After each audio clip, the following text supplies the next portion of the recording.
Good evening. So I want to welcome our viewers and listeners across the globe. Thank you for joining us this beautiful Wednesday evening. It's 8:22 Eastern Standard Time. And of course, I'm Alfonso Zienso of the Liberia Public Radio and LPR-TV. We want to welcome our viewers. If this is the first time, we say you are wholeheartedly welcome to this evening to broadcast, whether you're in Liberia, you're right here in the USA. We intend to keep this land more activated here this evening so that you can have a voice in to the political dispensation ongoing in the West African state of the Republic of Liberia, the first branch of government. Let's take this break and I will be right back.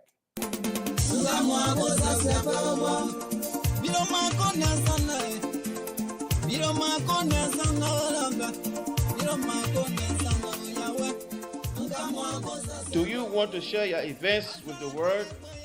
Why not contact us?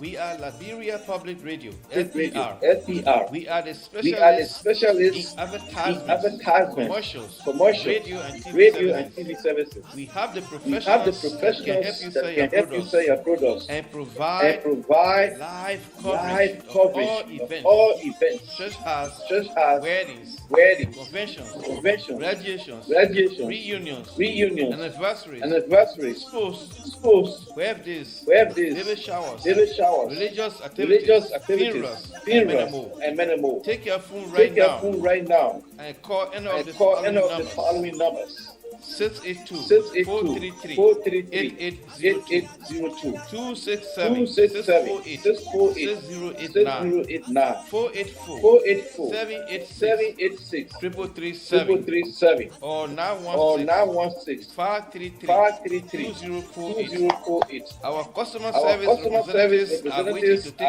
take your calls and give you the needed assistance. It is LPR, the home of excellent media services, and your friends in business.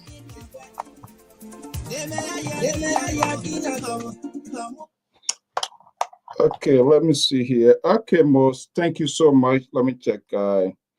Okay, I believe the microphone was open, so I believe that echo was coming. But Moses, thank you so much for, that's the beauty of this network here. We always like people to also put it in check and help us, because the reason you are here, you don't want to waste your time. You also want to make sure what we say here is clearly understood so that you can participate. But I do me a favor if you still having a sort of a echo coming back, and let me know. But I believe the microphone was open, so as the music play, it kind of like recycle, goes right back into it. I'm sure it should be okay by now. But again, thank you so much. My understanding from what I see here, this is the first time. Okay, you are wholeheartedly welcome. This is the official news outlet of the Liberia Public Radio. It's an LPR-TV.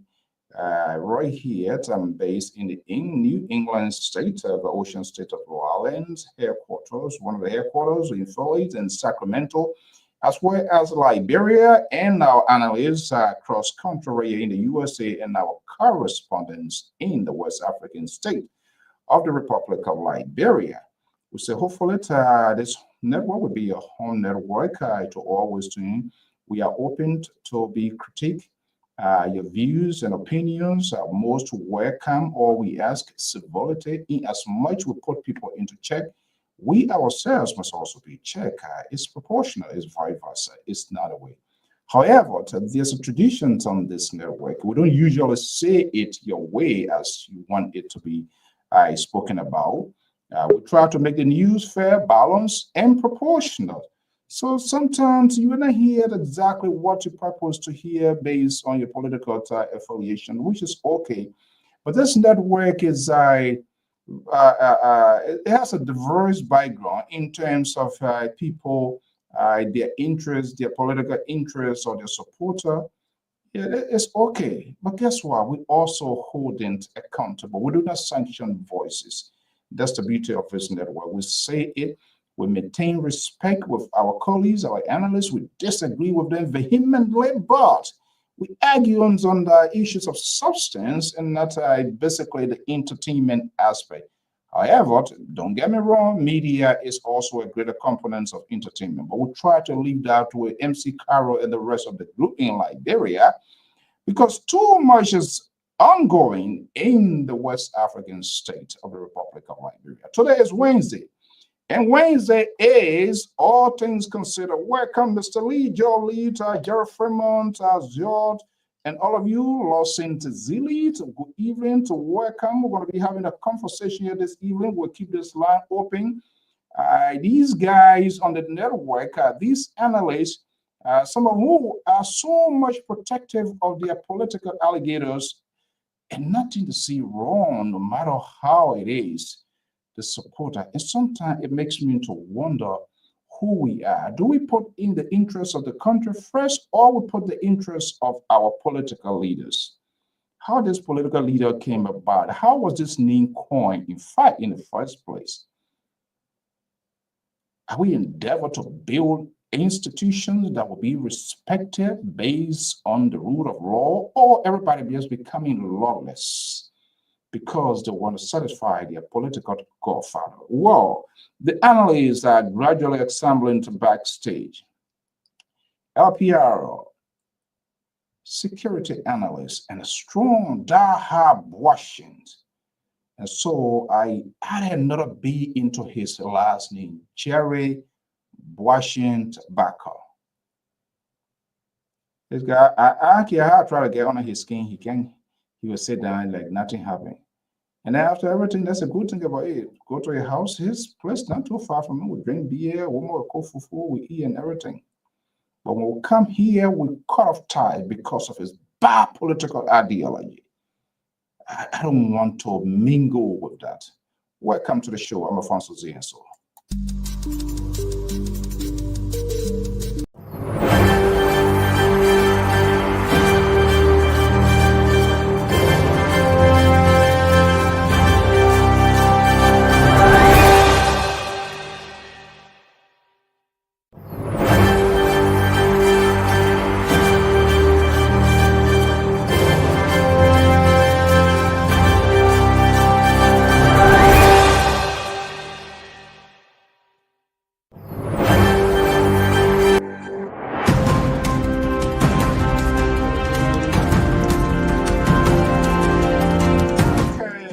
Get the ball rolling. Good evening, whatever you are into Radio Land. If you are here in the USA or Liberia, we say good morning. It's 8:30 Eastern Standard Time. SB, good evening to welcome. Let me bring in Jerry Boishind, a strong supporter of President Jose Newman Boykai. Is here, right here too, as well, in the ocean states of the world, and right with my proximity. But our friendship, we only have the 2 hours here. We don't, it's not much. Right after it, we are cool to do everything we want to read. So we are here this evening. Today is Wednesday, all things considered, right here on the Diaspora Informative News Magazine. As a political cloud hangs over the first branch of government in the Republic of Liberia, while President Jose Newman Boykai neglect constitutional obligations, leaving foreign soldiers on his soil. What is going on? What is the interpretation? Who want to provide our explanation? Alain, he's going to see his alma mater? Is this the right time? Well, I am not one to put on this pedestal here, but we're going to have a conversation. Jared Bacon, Mr. Bacon is here, is a senior analyst at the Liberia Public Radio, expertise in security, retired pilot. We're going to, maybe why you can't even go to be the pilot for President Boykai? Hey, y'all get plane now? You'll get an Air Force?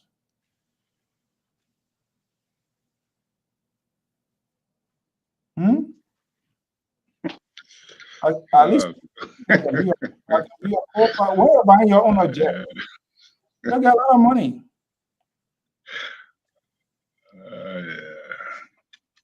Mr. Bacon, good evening.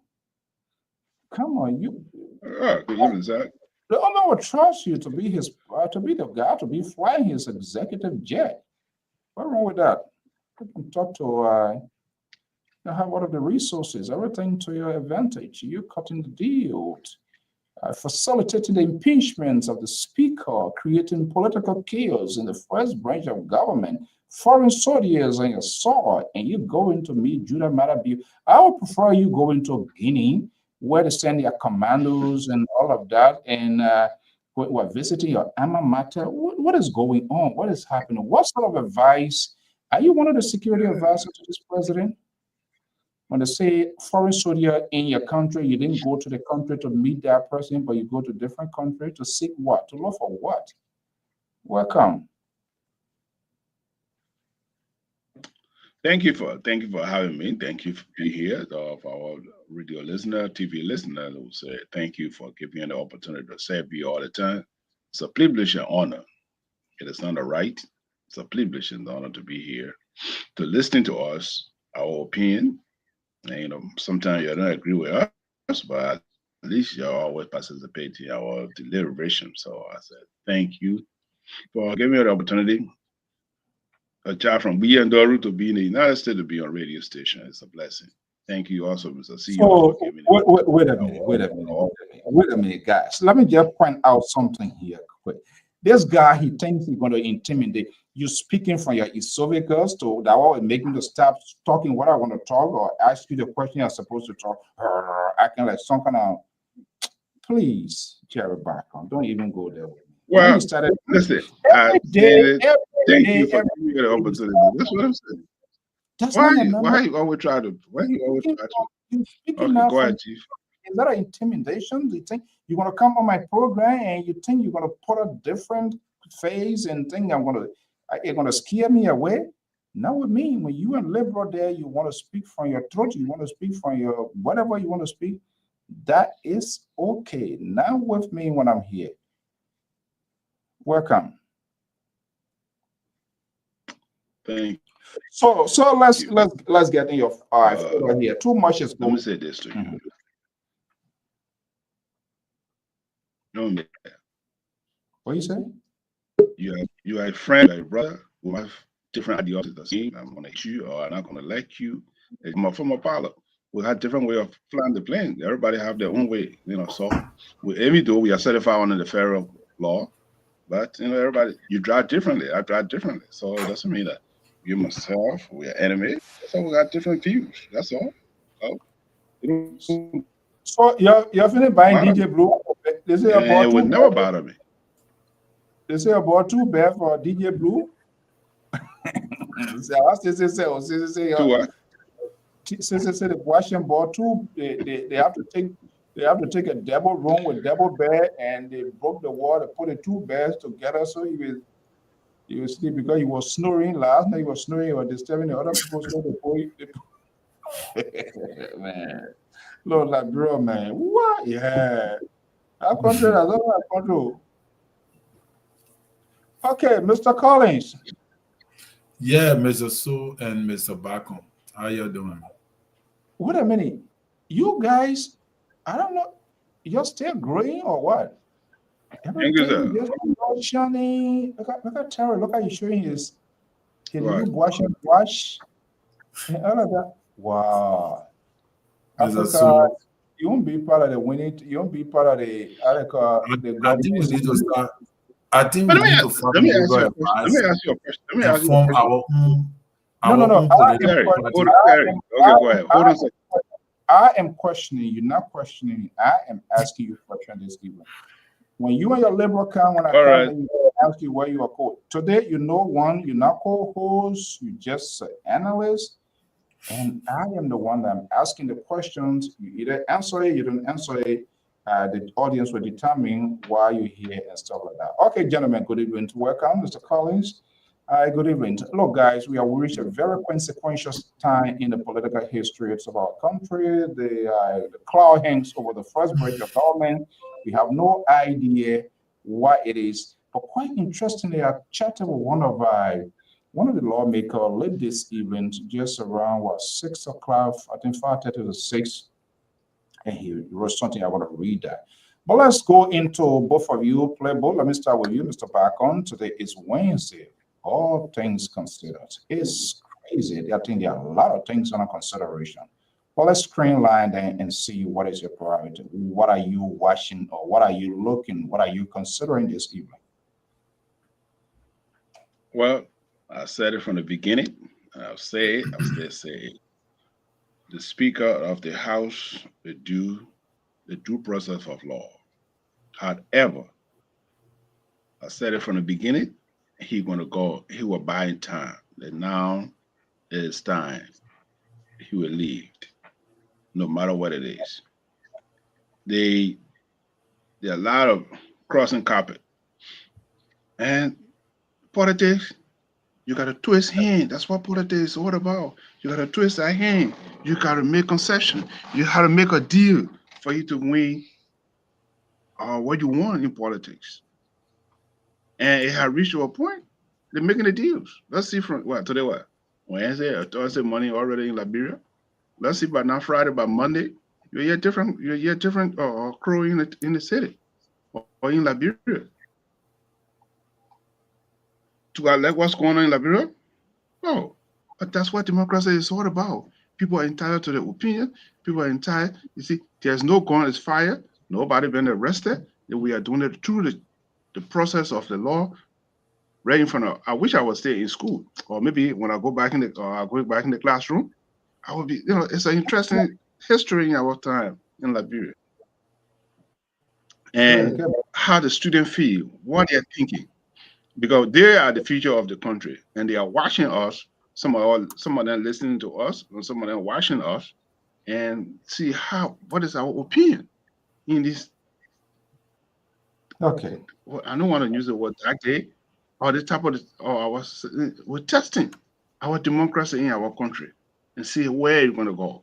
It is interesting. It's very fascinating to see what's going on in our country. Oh, Jesus Christ. Let me just hold you then go to Terry. So I don't make a position here and say, yeah, but Mr. So, can I finish, please? You see? No, that's just an intro. It's intellectual. Yeah, I come in. I'm making my intro. I just said I have not make a position. Listen now. No, the same person here. Hey, don't assassinate me. Carry on. No, I don't have time for that because you already started. You're calling for the due process. All right, I'll stop. Okay, I'll stop, sir. But you need to tell me. You didn't tell me say you are entitled to 30 seconds. No, listen. Hey, sir. Jack give me the time and say you're entitled to 30 seconds, you're entitled to 90 seconds, or you're entitled to 120 seconds. I'll go with your time. It's discretionary. If I choose to give you the time. So let me ask you now, what time frame do I speak? What time do I speak? I told you. So I can set my time.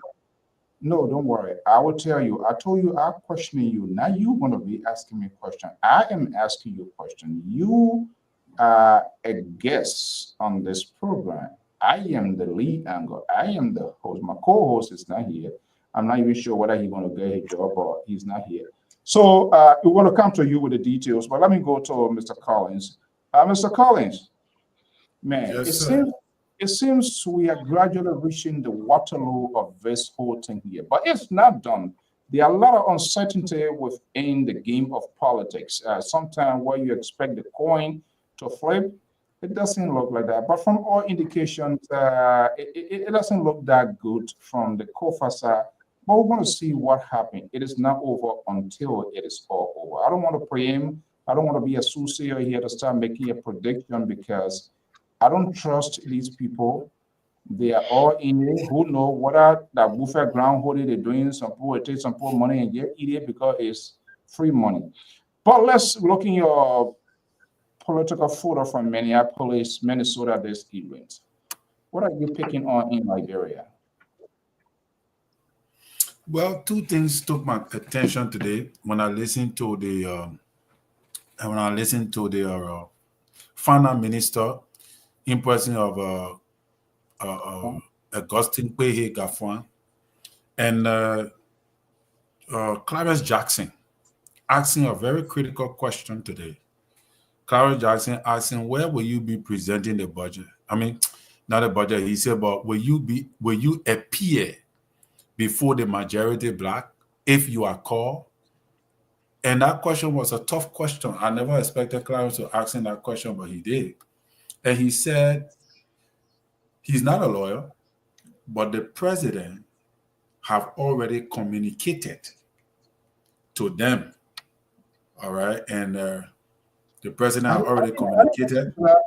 Yeah, please, this little bit tutorial. When you say to he, the Ministry of Information, is that what he was saying, or to who? Ministry of Finance. Oh, you said the president have already communicated with the Ministry of Finance. Yeah, he said normally, according to law, the president is supposed to be the one to submit the budget to the legislature. But if the president, I think the president recommended them to submit the budget. So in other words, I really don't know, but he says, so it is the president's responsibility to submit the budget to the legislature, and the president did. So the question to him was, when you are called to appear before, plenary, will you go to the majority black? Will you appear before the majority black? He said, but where the president have submitted the budget is where he will go.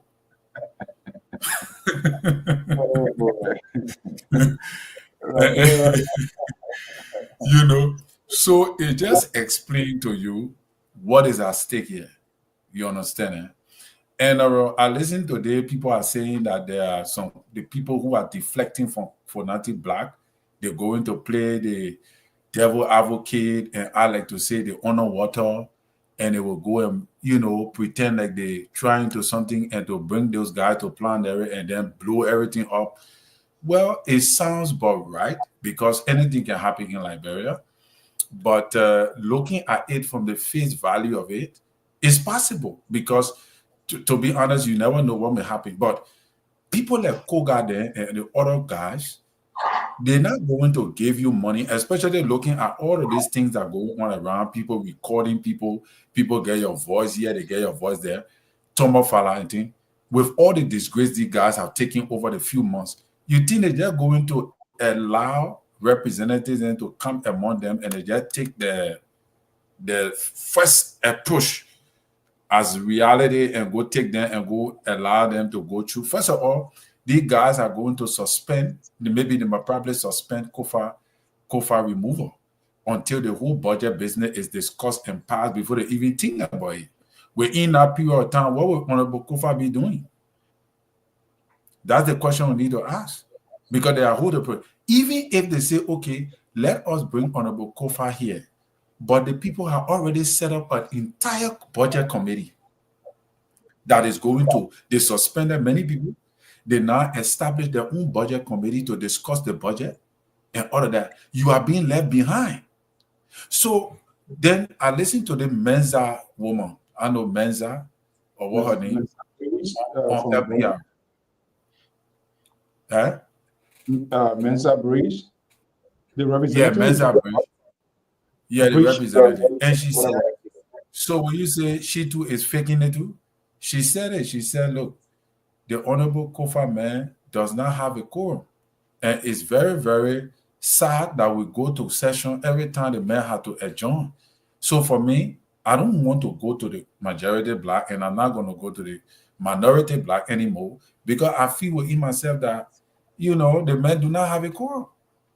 So I'm looking at, for me, I'm looking at what is going to play out. I'm just looking at what is going to play out because right now, the way I look at it, if I were Honorable Kofa, like I said previously, I would resign. People say he's defending the law. So the law, where were the law? Where were you when they put Gloria Musu-Scott, an innocent woman, in prison? Innocent woman. Gloria Musu-Scott. Now, I come in. Where were the law? Where were you? The law. You were a lawyer. He was a lawyer. He looked at the court convicting a woman on circumstantial evidence for murder. Where were you when they put that woman in jail? Where were you? Are you also aware that circumstantial evidence that can hold you? You know, you remember the case of Mike, this guy from Florida, stand your ground lawyer. But yeah, what I mean here, Terry, when you say where were you, what you anticipated for Speaker Kofa to have played in? Was he contacted by Councilor Scott to be the defense team or what? Why do you want to connect Kofa with this? He was in the House as a deputy speaker when one of his colleagues, a luminary from the law firm, a former justice, was being persecuted on grounds of murder of something that she previously alleged. She was accused and jury falsely looking at all the results. I'm trying to say, Mr. Soda, you don't have it? Just for the law. I'll send it to you too. Okay, go ahead. Let me see. Sister say he doesn't have the link. Yeah, go ahead. These people claim that they are fighting for the law. I'm trying to say these people are not fighting for the law, they're fighting for themselves. Where were they with all the kind of things that went on in our country that have been going on? Where were he as a lawyer? What did you stand up for? So it's only that you're fighting for the law because it's on you now. So everybody should fight for the law because it is you. So what were the other people like Kabina Jana then, like Alex Stalo then, like Gloria Musu-Scott then, like people who like the death of the auditors then? What did you say? What kind of law you fought for? What law you fight for that you're fighting for today? The auditors then that died, honored President Weah, what did you say? what you fought for. So I don't even like to hear people talking about, oh, you were fighting for the law. What a law? What law you fought for? So because you speak on now, the majority of your colleagues say they don't want you. So now you say you're fighting for the law. That now you realize the importance of the law. But meanwhile, when you were deputy speaker, there were colleagues in the country that you did not fight for. There were people who died in the country you did not fight for. There were people who went to prison that you knew that they were going to prison were wrong. You did not fight for. Your friend Kabina Jana, you were on the team to remove him. You did not fight for the law. But honor Joseph Boka because it is you. So we now, the country, should fight for the law to protect you. That's all I got to say. We should fight to protect you now because it's the law. Okay, we will fight to protect you so that tomorrow it can be registered that honor Joseph Yuma Boka, the law was upheld and Honorable Kofa went through the process of the law. That's all I got to say, Mr. Tu. Wow, this is one of the biggest surprise you ever put in there. Thank you for being on this year. This is unbelievable, Terry. My goodness. What you have today? Huh? I said, what you have today? Because you know it's snowing in Minnesota right now. I think I don't think that pepper soup because I just had some hot crab, barbecue and other things from the shop. So forget it. Okay, Mr. Goya, good evening. Welcome. You kind of get me frozen up here. This other argument here, you've been making point, but this other here, I don't see the coronation with Mususka, this and that. What you want, Jerry? Look, you guys here. But no, Mr. So the man say he's fighting for the law. Okay, yeah. Hold on. Jared, Mr. Bacon, do you want to respond to Terry because he's telling you something that breaking Goya? You listen to your guy here. I know you guys are friends, so it wouldn't be a surprise if you pivot in his column as well, because you started here due process and then you walk back to say he done, he gotta go. So then where is it? You guys are becoming dangerous on this network here, and we need to stop that. But let me prove yourself again to this evening. Let me hear you. Do you want to respond to Terry? What I mean? No, let me come to the man, Jared Washington. I saw Terry in a wrestle. I thought the former dinosaur ball. I see why you come with it. Tabata here tonight. You wear a barrow uniform. Are you serious? Yeah. Honorable Terry is making a connection. He's talking about the rule of law. Oh my God. He's making a connection. Where were you when these people he was in the House of Representatives? He never fought. He never brought these people in on. Never brought a Minister of Justice that people were dying. He never said anything. Made justice. He never said anything. That now the watch is on your hand. That now you began the Pope. Anyway, he just wanted to see the Pope, so that's what happened. Now he became the Pope, so that's what I had to say. Thank you. Yeah, we'll get along with it. Okay, well, we don't sanction voices. Your opinions, your view, it is your opinion. Mr. Goya, good evening. Welcome. We're still not hearing you. Your mic is muted. Mic is muted. Can you hear me now? Much better. Yeah. All right. Sorry, I was dropping some ones and two with DJ Ziggy Zach, my man DJ Blue from RLJ. We're playing some live music at RLJ. Oh, I wanted to ask. So we need to pull up. We're operating on the show. That all of y'all were all recording say. Oh, but man, the pool party we get to RLJ tonight. We're jumping on shortwave radio station WRFM 23.1 with DJ Ziggy Zach, DJ Blue.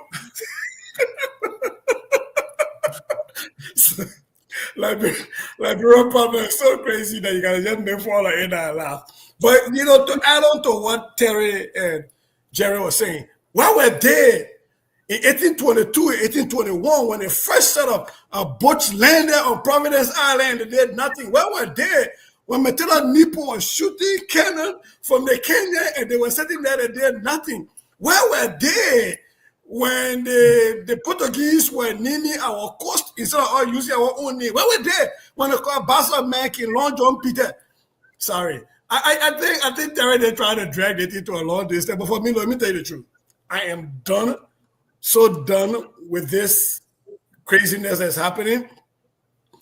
I think the big boys outside of the room and the big girl.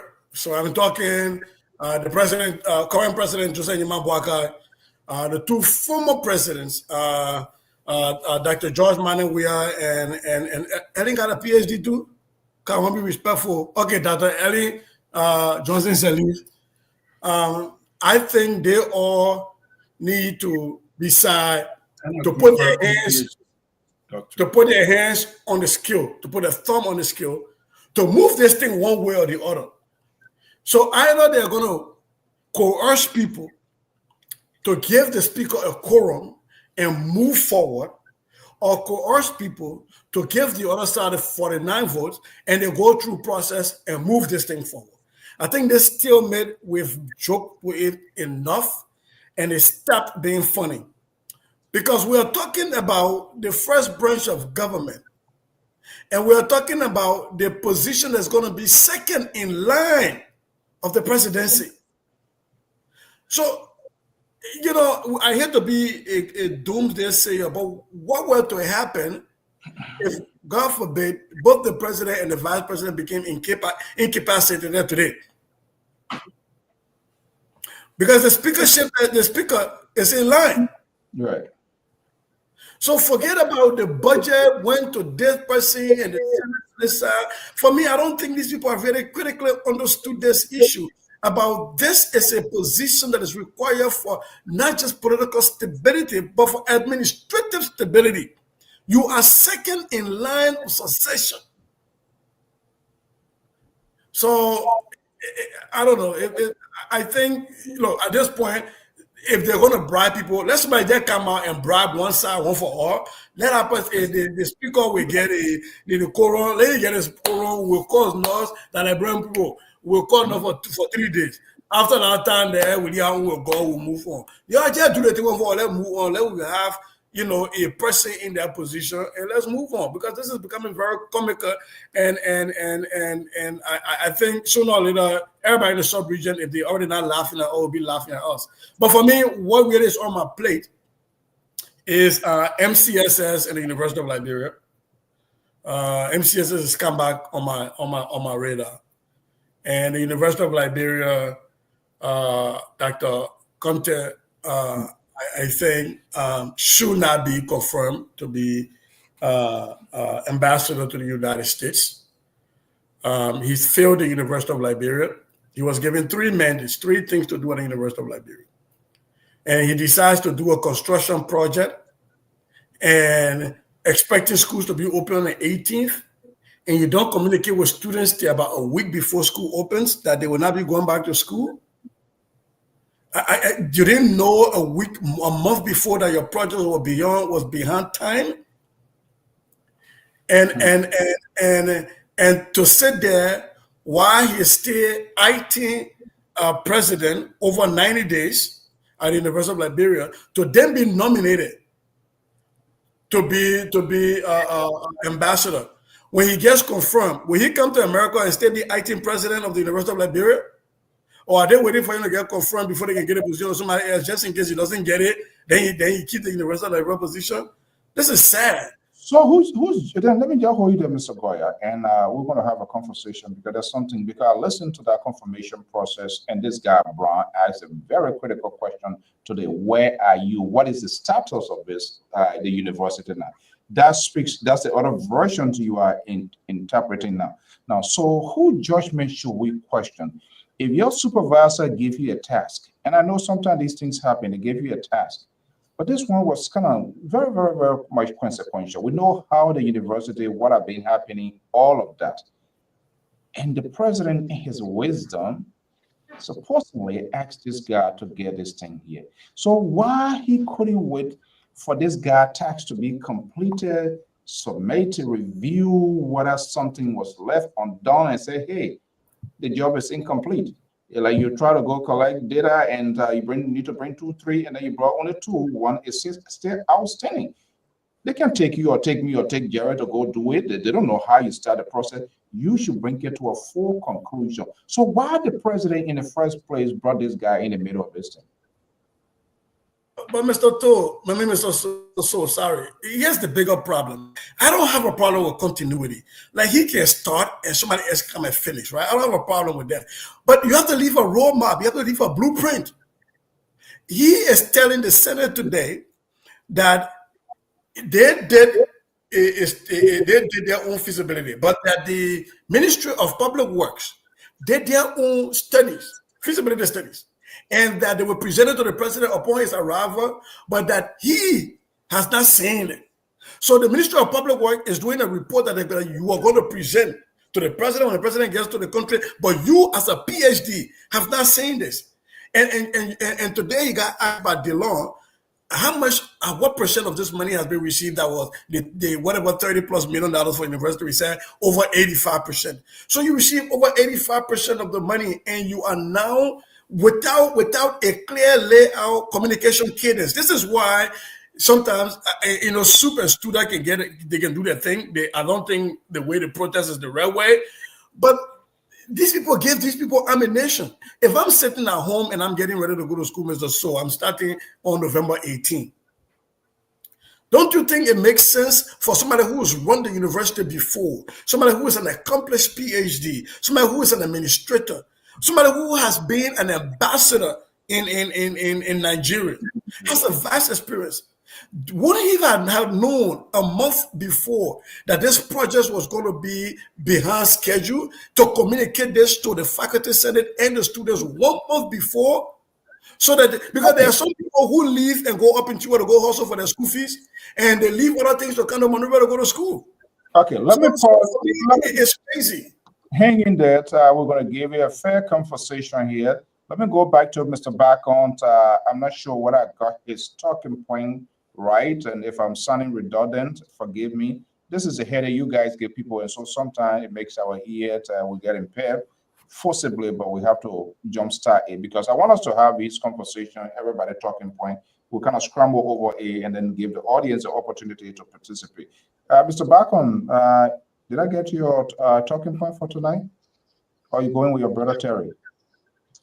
Oh, we'll talk about the speakership. That's the talking point. But yes, my talking point, I want to say something could have been in Liberia today for the Liberian civil service worker.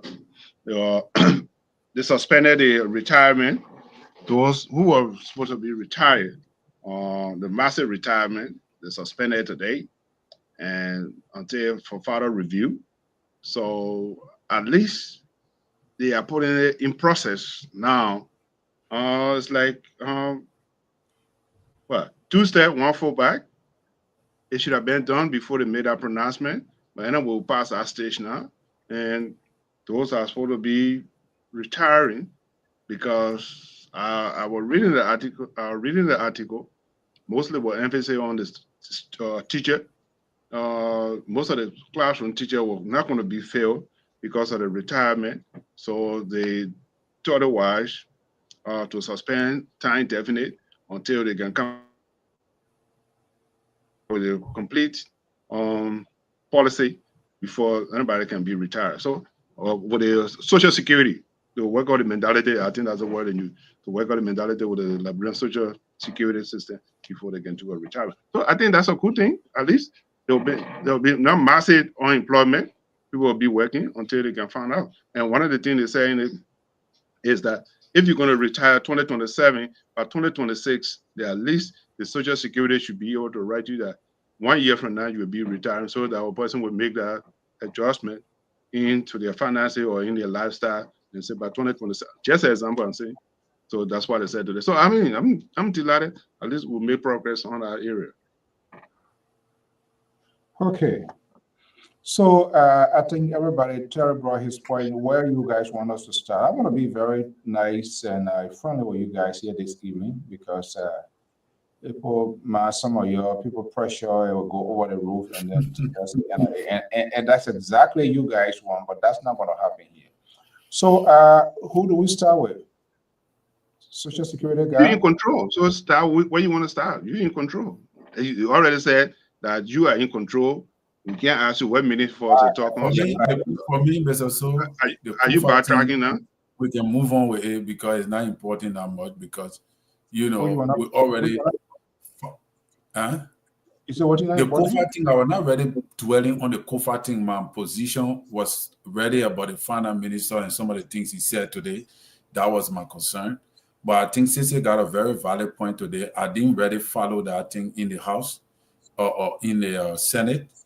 But I've been hearing about the UL, you know, that the UL is not going to have school this year. And also that Darius Dayton is saying that they gave them $100 million for the year.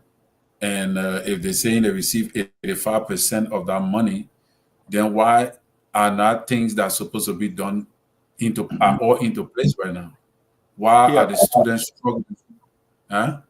Yeah, but COFA thing is still a factor. That's a whole branch of government, all these sort of things here. But we can go to that here. So then the question I even want to add relative to what Sissy was saying now, Dr. Conte is the overseer, and the institution, whatever renovation, whatever they're doing, even if another entity of government or agency is brought in, I believe there must be some sort of note sharing. He's like coming to fix your own house. And then you get people money, you not even follow through what they're facing, what not facing, you don't know what is what.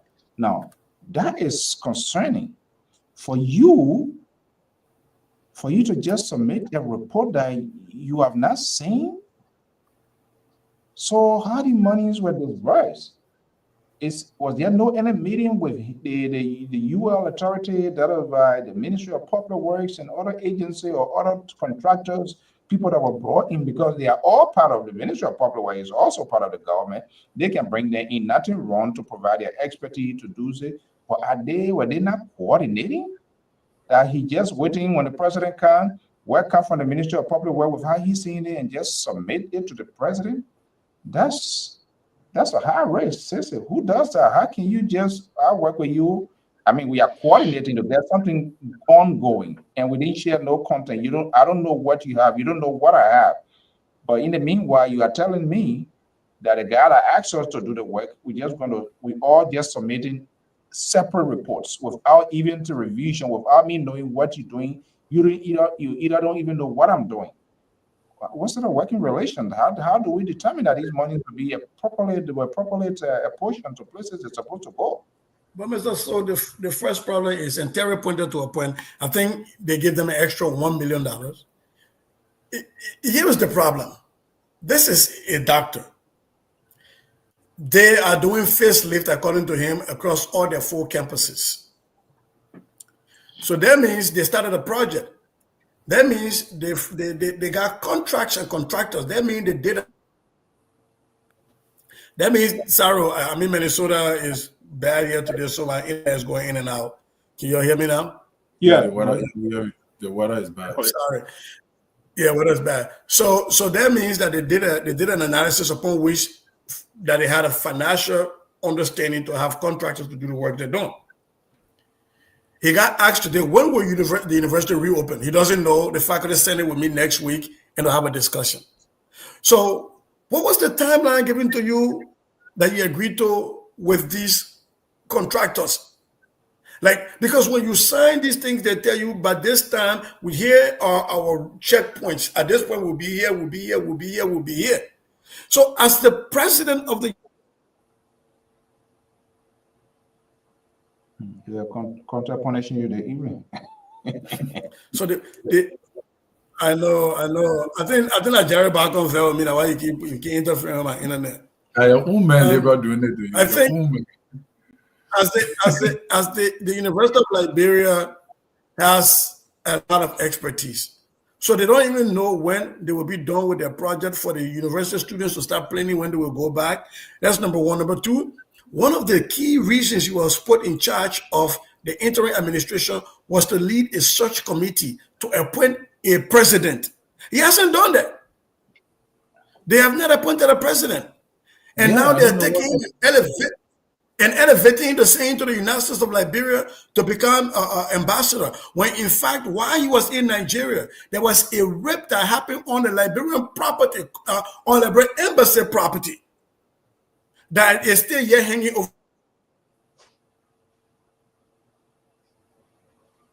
Yes. So let me finish talking quick so Jerry go ahead, man, can have it on the internet. Let me finish talking quick. But he was in Nigeria. He was in Nigeria where a rape allegation, where a Liberian kid was raped on the property of the Republic of Liberia.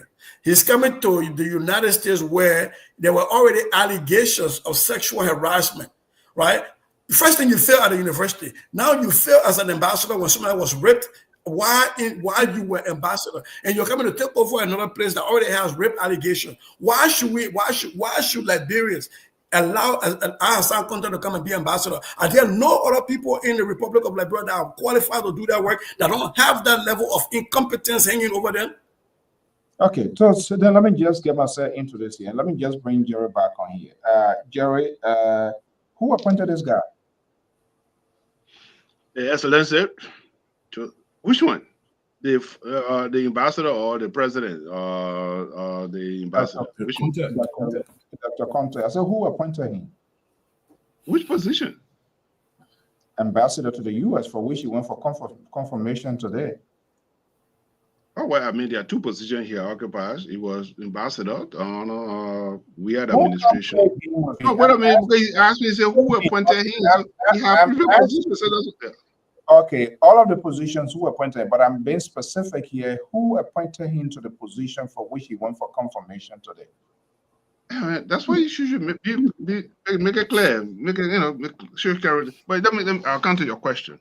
But this is what's going on. I would say on the network here. I would stay say, what is going on in our country? There is no accountability. There is no transparency. What are happening in our country all the time is organized crime and white collar crime. People do these things, they take people money and they are not delivered. How can you, as the president of a university, you got 4 campuses, you can relocate 3 campuses and say, look, 3 campuses all go classes on the side until we can renovate the other side. Right. You can do the rotation. You don't have to be a scientist. You have an engineering student who are on our campus. You got an engineering, you got everybody on our campus. You got finance, you got engineer, everybody. So all you got to do, say, you know what, we are using University of Liberia or the main campus, Fender. We're not going to use the Fender campus for this semester. For this semester, we'll go back downtown. The other 3 campuses, we'll use it for Tampin because we are renovating the main campus. You can do the rotation. It's not take.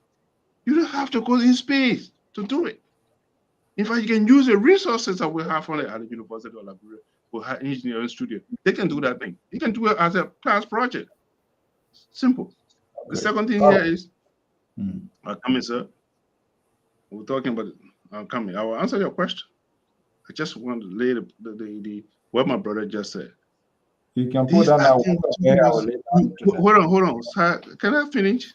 No, I said when you put down the water bear, I will lay down internet. I care what you do, you will answer that question. Go all kind down. So be laying down, be foundation, and let it post. Yeah. No, they give you what? $100 million, and you are used almost 90%. You are used $80 million, and students can't go to school. How ridiculous can it be? Ali, if you say you are new 20 million, then you say, yeah, but you are new and taking him to making ambassador. I come in, my dear father, dear brother. I'm just telling you that how I'm coming. The same individual. Let's be realistic here. The same individual. There's an allegation that when he was ambassador in Nigeria, there's a crime was committed. You're going to send him to the West as an ambassador. The question, who appointed him? Yes, it's Excellency Joseph Newman Buchanan appointed him as an ambassador nominee to the United States. What does that tell us in terms of judgment and common sense? In regard to what? In your own words, sexual harassment, all of that, we don't know the conclusion of all of those. He was given all these monies, his task. We all listened to the conversation, inconclusive.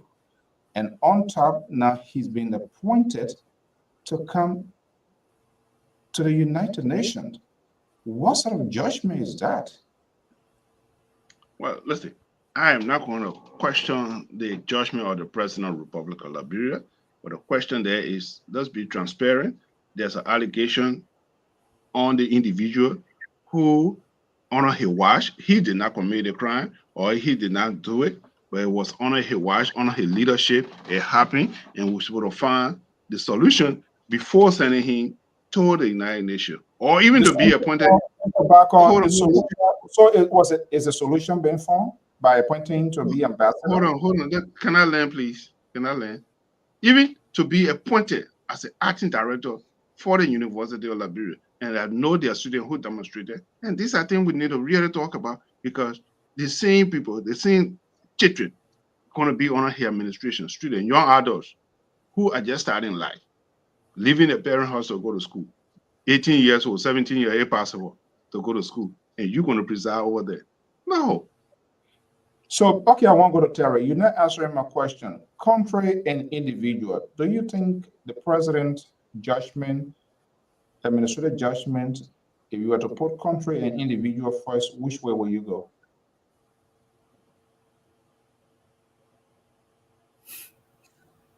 I'm talking to you. Oh, me? Yes. Are you still referring to me? Yes. The country comes first. The country is always first. The individual will go, but the country will stay remain. The country will stay as it. We all will go tomorrow. So in this case here, where is the president priorities?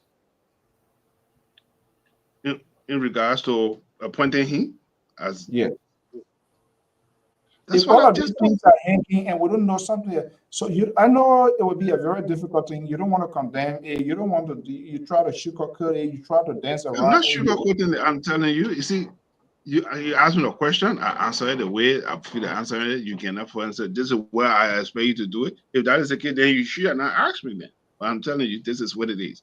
The president appoints the man as an ambassador or nominee, and he went before the Senate. But yes, everything I wanted to say. All these things, even the president have appointed this gentleman to be the ambassador. He left with the Senate. With all the questions that you're asking, it comes to the feet of the Senate. They had a right to reject him or to confirm him. The president, he can nominate you, but the Senate can reject you. So the Senate, they are also responsible for all these things, because if the president appoints you, and these are all the allegations on his administration, they're still going to confirm it. So then we'll have issues. So if you were in the Senate, or should the Senate confirm Dr. Conte to come to America as ambassador, considering all of these unclear situations, unclear happenings, circumstances, we don't know what is what in the midst of that. If you were in that Senate voting, or will you call the Senate to confirm this gentleman? What I would do, it will be here in Concord, not in session, will be here in committee first, before we can come before the committee. Yeah, not just going to bring on the Senate floor, but do a committee. Where will your vote go? But based upon the committee report, and then I will say before I vote, but at this time, I cannot vote because it will be here in the committee. So the first thing is you, and anybody who is appointed, being nominated, I mean, okay, it go into the committee hearing before it come on the full floor. Jerry is not answering my questions and merely political reason, because that his ally, which is obvious, and I expected that, but I didn't want to get a pick.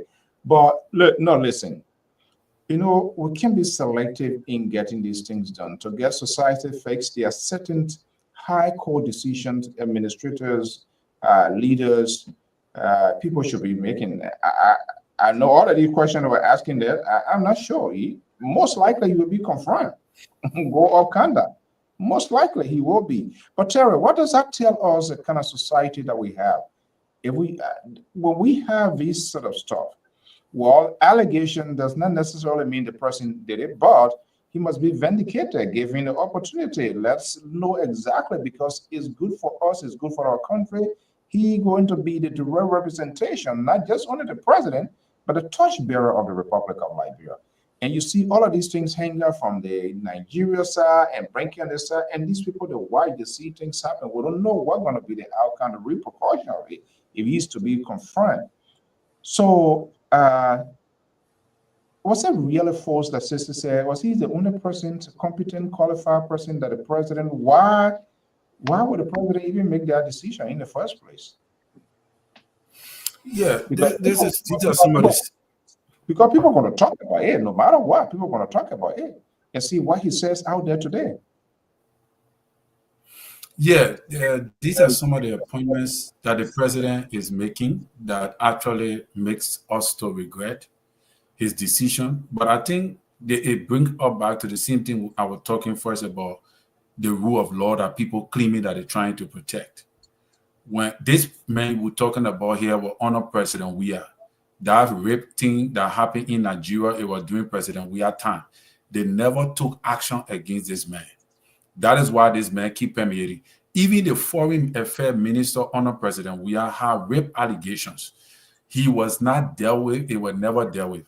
This is why people keep saying we're fighting for the rule of law, and you wonder what kind of law they're fighting for. Because when the time is on the hand, that is the only time they want to protect the rule of law. But when the time was on your friend's hand, you did not have time for the rule of law. So my thing here is that these are some of the things I label Liberia now to be a country of neglected vision. I think people neglect the vision for which they were elected on the basis of self-aggrandizement. Because if I were the President Boka, looking at this man's character, even though somebody want to recommend him, and it could be for political reasons, on the basis of political interest, because that is how Liberia is ran. Liberia is ran on political interest. People come and they are recommended to power or positions because of political interest and because of friendship and who know you and all that kind of crap. So like what Mr. Bacon said, it is binding. It is binding. It is binding. It is binding. Yeah, you see, one of the things, you can't be forcing this government to do what you should have done. That's the thing I don't like. You forcing JMB government to take care of your responsibility. So no, Terry. So we all agree, say government is continuity. Whatever bypass George Weah stuff, if something was done wrongfully, we can't say there was a murder committed, and even if George Weah administration, for whatever reason, never prosecuted that case, and that case remained like a cold case, are we saying because it was in NO, we should continue with it? So is the government, is the government aware of all of these things? Do you think, or the government? That's why I'm telling you now that there are some positions that the government is taking, and one of those is this guy. I was here the other day telling you about Louis Brown. These are not decisions that favor me. If you ask me personally, I would tell you that JMB not supposed to recommend these people for the position in view, because these positions are sensitive positions that you cannot be carrying people there with this kind of tinted record. And like what I say online here, this man have failed in every area he have resided over in the last 10 years. So he have not had a good report. People look at work ethics. That's why people do background check in America and in good country. So why recommend this kind of man for this kind of key position, knowing very well he has stigma and he have allegations hanging over him that have not been properly dealt with? So I don't think it is necessary, but like I said, it might have been a political decision. You know, who know you, friend, or who supported me during my election and I won, undercover people but supporting me and all that kind of thing. But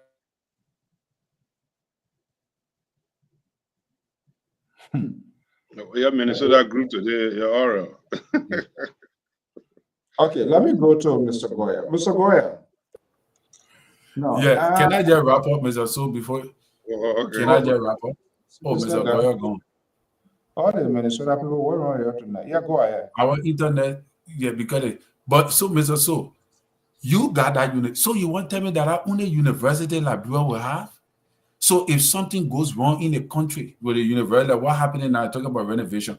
So the student, nobody will go to school until you're finished facing the university. Send 170 something year that the only school campus you'll get in the whole country. I know. So I don't people know what was their thinking to play the bill that university said. I don't know what. That's what I'm saying. Relocated. Look at the rules. You know that these people never have vision for Liberia. You barely roll. You don't think about posterity. You only thought about you and your family were supposed to be the only people that will get car. Now, people in America sending their family's car now, the rules cannot contain them. The rules are too small. So just in a small distance road, people will take 2 hours, 3 hours in the traffic because of the amount of cars. So it tells you that, look at the schools. You got only one university campus in the entire country. You're not even thinking about building. You're not even thinking about building other universities for your students to go to and other things. Look at the, like I was talking about the army. Look at the security apparatus. All right, you just came from war. For the past 21 years, you never had no contingency plan to put into perspective, to start planning to start recruiting people to go to be trained in the military, to send them abroad, to send them Israel and other countries to learn military science, to come back to the country. You still depending on the old minds. You have not even progressed to the young generation, all right, to explore on the young generation in the country, the youthful. So as a result, every morning you wake up, somebody will be protesting. Then you wonder why these things are happening. So few years from now, if the country governing system break down, who you gonna blame? Who you gonna blame for that? It's because we have a poor mindset. Our country, with our leaders, do not have vision. They talk about vision, they pronounce vision, but they get to power, they neglect the vision for which they claim they came to use to defend the people. Look at Gafan today sitting down on the radio discussing about a budget of $800 million, that 70% of that budget is going towards salary payment, gas slips, and other things. Only 12% or so is going to be used to benefit the Liberian people. Tell me now, within the next 6 years, how do you expect to lift up your vision from that level? How do you expect to make impact? So just from his projection today, I could tell that Liberia is not going to accomplish anything in the next 6 years. You know, so it's all sectors, Mr. So it's not just only that decision of that man, it's just every sector in the country is messed up. Who are responsible in this one? Not in the past, but we're talking about how to get systems. Mr. So, who leader are you referring to? Who is the leader? The president. The president is the one who convinced the people to give him power. He claimed that President, he have President Walker. Oh, okay. Not President Weah. We're not President Weah. I can talk about him when I read it, but President Walker is to be held responsible for the neglect of vision. Because for you to start putting the kind of people recommending, whosoever recommend the kind of people, recycle politicians, you start putting them back into the same place, then it means that you are not prepared to implement the vision for which you told the Liberian people they should bring you to power for.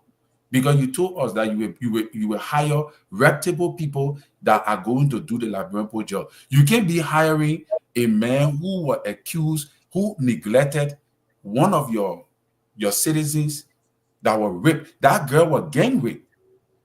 She was, as I learned, I think she was gang raped in the house of one of the guys from Nigeria, a rich man in Nigeria. All right. And the news came to him. He never handled the situation properly. The university students protested and you remove the man from in a university, then you come by and recommend the same man again to the United States. Because so I don't understand that. I cannot defend the president on that one. He have to take the fall for this. That's my view. Jared, do you agree with me? Well, the FD, I said the bus start with him. The bus start with the president. He's in charge. That's his responsibility. He's in charge. There's nothing there to sugarcoat it and say this is the president. That's his administration. Whatever go on is on his watch, and he have to do the best he can. But yes, hold on. So yes. Is that yes to my question? I just told you. I said the president is in charge. The boss stuck with the president. He is a steward of the country. He nominated the president. He knows the man past history. It's a responsibility of the president. Why else do you want me to say? The boss start with the president. Sometimes the boss topic can pass through. So, as Mr. Goya. Okay, go ahead. Okay, go ahead. You want to say something before I go to him? I want to bring in. Now, we're talking about. Okay, let's be honest here. I heard Teresa, you kind of agree with Teresa, but I know it's a very difficult thing for men to say yes to a mate to run. You politicians, you don't usually do that. You will always find all the excuses, make all of the connection. Considering all that we know so far, we are not about to kind of like judging and thing, but based on the information that we know so far, because they are not come forward to explain everything. Sissy, should this guy be confirmed? I know you said that. Should this guy be confirmed? And if not, if he confirms, what does that suggest and tell us as a people, as a nation? Well, when he was first sent to the University of Liberia, I'm on record for saying that their decision was not right. It was not appropriate. The man was at the University of Liberia. He failed as a president of the University of Liberia. How can you send somebody who failed to go back and redeem an institution that he failed at when he was leaving to redeem it in the interim role? Right? I didn't think that made any sense whatsoever. Now, to elevate this guy from Nigeria, he was in Nigeria, and I'm not trying to disrespect Nigeria by any means, but comparing Nigeria to the United States, ambassador to the United States plenipotentiary, it's a bigger job. It's a bigger position. You are in Nigeria on government soil, on the Republic of Liberia soil, embassy. There is a writ of a minor, and it doesn't get handled effectively. So that tells me that he lacks the judgment to handle such critical situation. Now you're bringing him to the embassy of the Republic of Liberia, where the last ambassador already has some problems. Where, by the way, the last chief of mission or a permanent representative had a rape allegation before their own thing. So those cases are still lingering.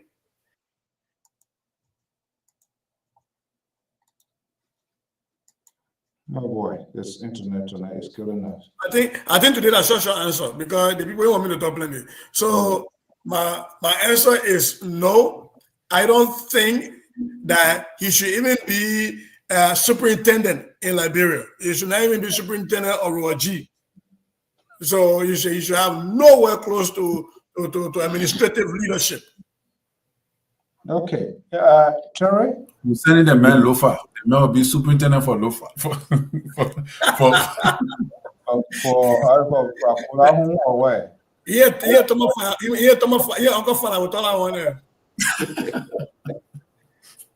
So, Terry, Mr. Collins, you in agreement with what Sister said? Yes, Mr. So I think 100%.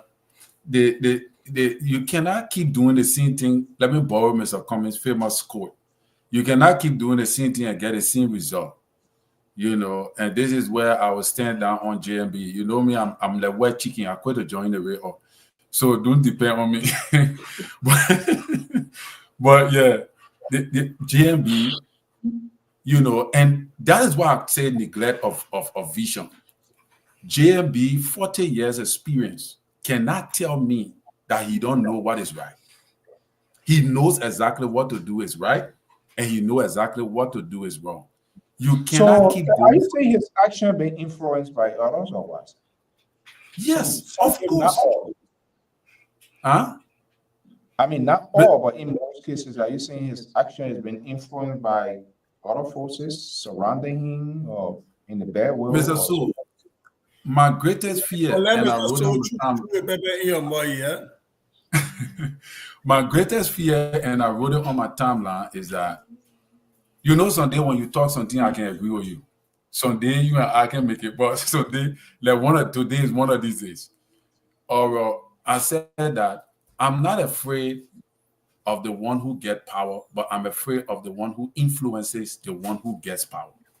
So you know, I'm worried more about the person who whispers in the president's ear.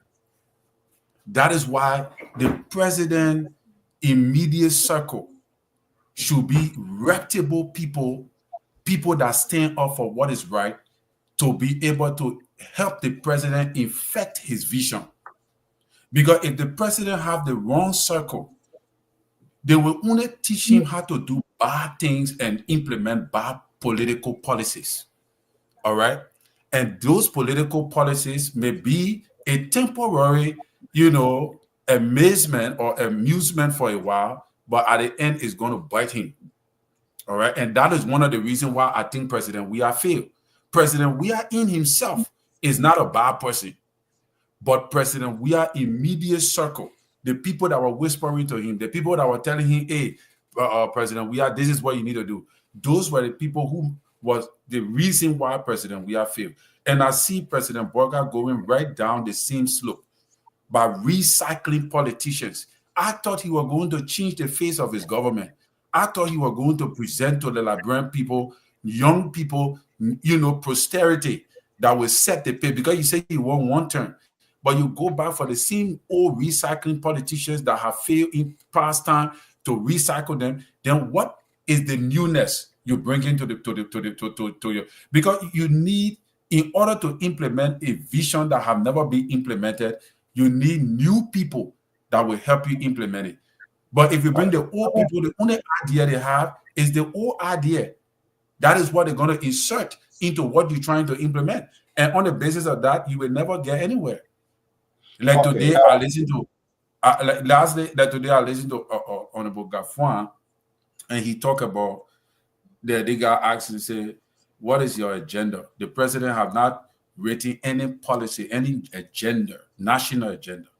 And they talk about they're still working on the national agenda for the president. You know, like the way the Popo agenda was like. So I'm like, so you came to power without having a national agenda written down already?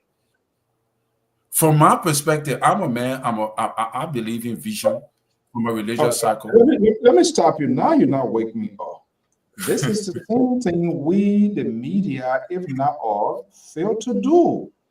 Because if I want something, if you want something, and it is difficult, I'm not sure whether we ever reach to that point in Liberia. And if we can, then it is saddening, because all of these people here got their education and do stuff. And when people voting here, is merited. You got to tell them what you want to do. It is based on that. It is based on that agenda. It is based on that you will be able to tell them exactly and how can they vote for you. But that's not the case. That's not the case. Yeah, Mr. So that's that, because in my opinion, right, from my religious school of thought, we believe that you must have a vision even before you start a ministry or a church. You must have a vision. God must give you a vision, and that vision must be written down. So, okay, if you say you have the arrest agenda, you must have a vision that you can carve to present to the Liberian people already, even before the people decide to vote for you. Let it be in your hand. And, you know, Madam Sadi came to power. It took her 1 year before she wrote down her, you know, poverty reduction strategy. President, we are 2 level. But one of the problems we struggle in the country is our leaders don't come to the discourse with holding the paper in the hand. If that 100 pages, 500 pages, 1,000 pages document to tell the Liberian people how you intend to emancipate them from poverty, from you know, from all these things, how you expect to take them from where they are to where you envision for them to go. And I think when he said that, that he's still working on it, I thought that was something that really. Let me bring Jerry to respond. I'm getting some messages yet, and let's see. There's no way we can ignore this. I don't know what sort of miracle that's about to take place. But let me have Jerry to respond to some of these things that you talk. Jerry, anything on the contrary from your end? Mr. No, I mean, no. Yes, one thing that coming a bubbling now is not surveyed yet. There's an allegation leveled against the Minister of Internal Affairs about allegedly the lady had already fled the country. And so, folks, this I think we're supposed to put immediately when this thing then suffer for us support. That's where the responsibility or the security or the law enforcement come in. We have to take the country very serious. This country is not a plantation. It's a country of rule of law. We got a constitution that governs us. We got people who are in charge who are supposed to take the responsibility to make sure when the president appoints you, this thing is not the president. Don't have to hold your hands and execute this thing. We have to be responsible. The president appoints you. If he can't do the job, just tell him, Mr. President, you know what? I can't do the job. Don't be a sycophant. Be honest with the president, Mr. President. Just said, you are the chief law enforcement officer. You are the minister of justice. What are you afraid of? What are you afraid of? Suppose they can't tell the president, what should the president do? Say that again. If they appoint these people to the job, to this position, and they can't do it, their direct supervisor is the president. And if the president comes to realize this person, he or she is not doing their work, he's supposed to send you a quarterly report or annual report or whatever report it is to your boss, and you did not doing it, then what should the leader, what the president should do? I would say there's something they call the exit door. Take the exit door. Okay? Can you break it down for us, please? Can you break it? Can you simplify that for us? Yes, I do. We'll fire you. That's all. I tell you, look, listen. Yeah, one other thing. Yeah, look, this allegation about the Minister of Internal Affairs. The Minister of Internal Affairs supervises 15 counties. And each of the county can maybe have a million, maybe a million people. These are the people who honor his supervision. And there's an allegation leveled against him on one of the heinous crimes in our country. In fact, not in the country, around the world, that rape is something to take very serious. And he is supervising the individuals. And yes, the things so the Minister of Justice have to make a decision. And we cannot just keep doing the one thing over and over. There's no consequences in our country. No punity. People go unpunished. Okay? Look what's going on right now. There was an allegation. We'll go back to the speaker. People were bribing people. Picture was taken. There's no investigation.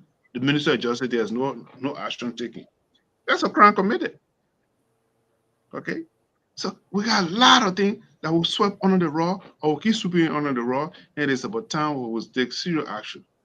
Folks, this is not a plantation. We have country to run. If the president appoints you, you can't do the job, get other people the opportunity. This is sickly in our country. It is unbelievable. It's spoiling the reputation of our country. Here we are. Here we are. Hear me and hear me loud. Here is the intestine ambassador to be credited to the United States of America. This is a skeleton, a rap sheet. American book and say rap sheet hanging over him. He's going to come to the United States. Let's see what the United States will accept him of. Maybe. Let's see. Maybe they will accept him. Right. That's another thing. Depending where it is, you don't even know what are the people going to file charges. They come here, they're going to go after him, and then at the end if America going to agree for such a thing, for such an individual to come to the United Nations, I'm saying United States, so these are things. Let's see. Tell you, who's getting no qualified individual in Liberia? I'm not going to sound a little bit ridiculous yet. I say, you know, now with all of these things here, if this sort of thing continue to exist and continue to go on and go on, does that mean that this government is giving leg to, because George Weah said he want to contest, and don't mind, people can learn, people can change. I think there's still a room of time, only if he's willing to reform, start going to other places, learn leadership style, try to do different things and rebrand himself. It is possible, nothing is impossible. Will that give me a political argument? Because this is something people wanted, some sort of transformation. In as much the vote imagine was not that wide in here, but is it empowering? If Unity Party, ruling party, continue to go down this road here, who going to benefit at the end of the day? We don't know who are going to be contesting, whether Gongo going to be coming by, whether Kumi is going to be coming by. But for sure, one thing we do know, George Weah they want to bring him back. The question now is, how can he rebrand himself? How can he remake himself? If is it possible, or we just going to routine out now? Nothing. Politics is a funny thing. We don't know who are you going to get around here again. You never know. We also hear that Donald Trump here, we didn't know that he was going to win, but he came with something here, and there was something the electors grabbed from him, and they just see him as a person, and we saw this big surprise. Sissy, I see you rocking your chain. You're like you're not on planet Earth, right? Mr. Goya.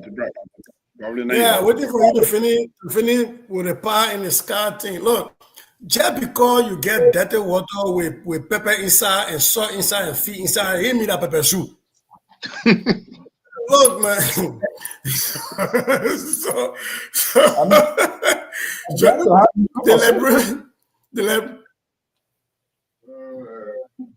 No, go ahead.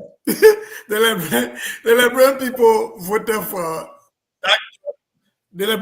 for doctor, ambassador, rabbi, musician, Bekube, Fokeklon, with the expectation that he learned or that he was, they took him as it is.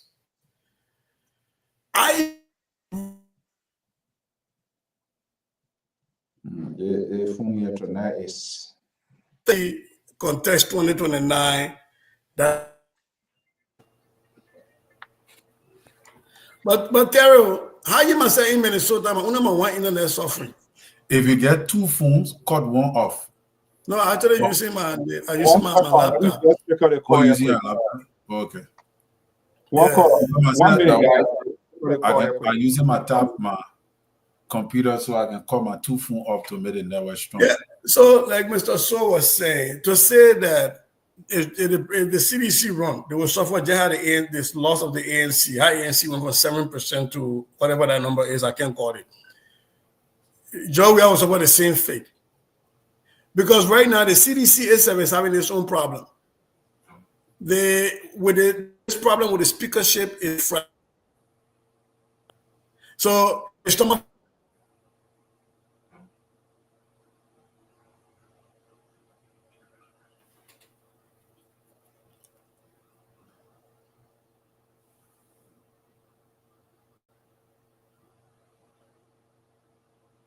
yeah, internet is bad.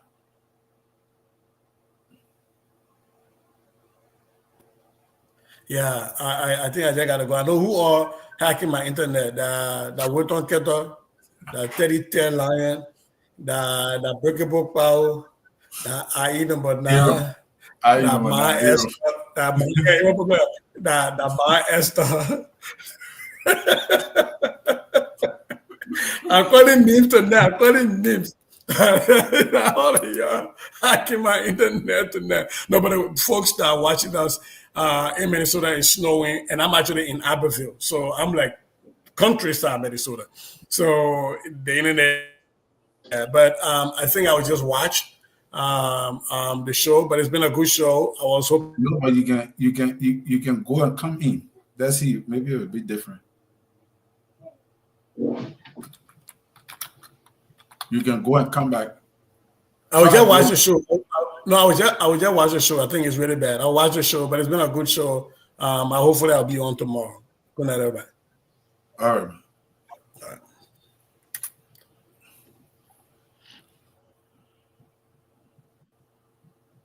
Well, the CEO in the back, so Mr. Bacon, yeah, you can go ahead. Sorry, I thought I was even on there talking.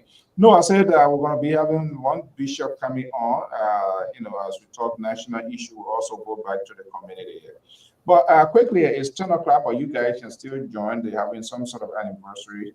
But this is what I received. This event, I was chatting, we were even on with one of the lawmaker. Let me see what this guy wrote. He said, I'm greatly disappointed in the boycott administration as to how they have decided to look down on our Constitution, and laws of our country. But no matter the case, he's speaking for himself. I will remain standing. I will remain standing with the laws and the constitutions of the country. I cannot point out any wrongdoing to the speaker. There are some people that have people. Who's that? That's one of the lawmakers with Fanatic Kofa. I cannot point out any wrongdoing with the speaker without giving him the due process of the law. Speaker Kofa removal is a plan to hold on the financial arm of the Republic of Liberia and further damage it completely. To conclude, I am done. Liberia is going nowhere on President boycott. And this other lawmaker wrote, we will certainly talk about making history. Okay. The budget, and he mentioned something critical here, and we need to discuss that, and that's what I'm waiting to see what really going to happen. The budget needs the speaker's signature, which is correct. At the end of the day, the signatures that should be on that budget, the speaker's signature. The budget needs the speaker's signature before it is transmitted to the executive. So without it is illegal, and we will get what? International community support, and we will take a legal fight. Now, this year, what is happening now too, I'm not sure whether the group here, this so-called bloc or whatever, I'm not sure whether they are having a good political gaming as well, because they have not even gone through the first. I see their desperations and some sort of vengeance to pay back or to say, oh, we're going to pay our debt because this person do this. No, I don't think they are going ahead, removing people, appointing committees and all of that. When you still have the sitting speaker, that is troubling. No, and it is true, it is part of their provision. The budget is there. I mean, it's in the law. The budget there needs the speaker's signature. So how, if it goes to the legal form, that is with the Supreme Court, now we see where the government has sent this budget. We don't know what's going to happen tomorrow. Ultimately, at the end of the day, there will be a vote to ask to have the speaker to remove. Whether they're going to get that number, that's it. They are going ahead now. Terry, is he a violation in the midst of not even having this speaker being removed? And it is under the gavel of the speaker. These committees were constituted, and you're going ahead now, removing people, putting them in because you said they are not there. Is somebody violating the laws here? First of all, Mr. So I'm not a lawyer. Let me just give that disclaimer. And most of the time we speak to issues on the basis of what we're reading and on the basis of our own opinion. President Boyka, I believe, before he submitted the budget, consulted a lawyer, and the lawyer told him to proceed in the way he did. And most of the people, like we listen to Thomas Father, they say they consulted a lawyer, all of that. Now, in my view, if you ask me, Terry, what you think about the whole thing? I would say to you clearly that it don't look lawful. It don't look lawful. But this have been the precedent that Honorable Fonati Kofa, along with his gang of people, of all of them, this was the precedent they set, including the Mervyn Cole, because I think Mervyn Cole were there too, all of them. So these were the bad precedents that they set on a previous administration that is still, that they are proceeding with. All right. But if you look at the law, like I was saying, Prayer Brown Boo, this woman said she was 30 years old when President Doe, nominated them through Song and Sense or so.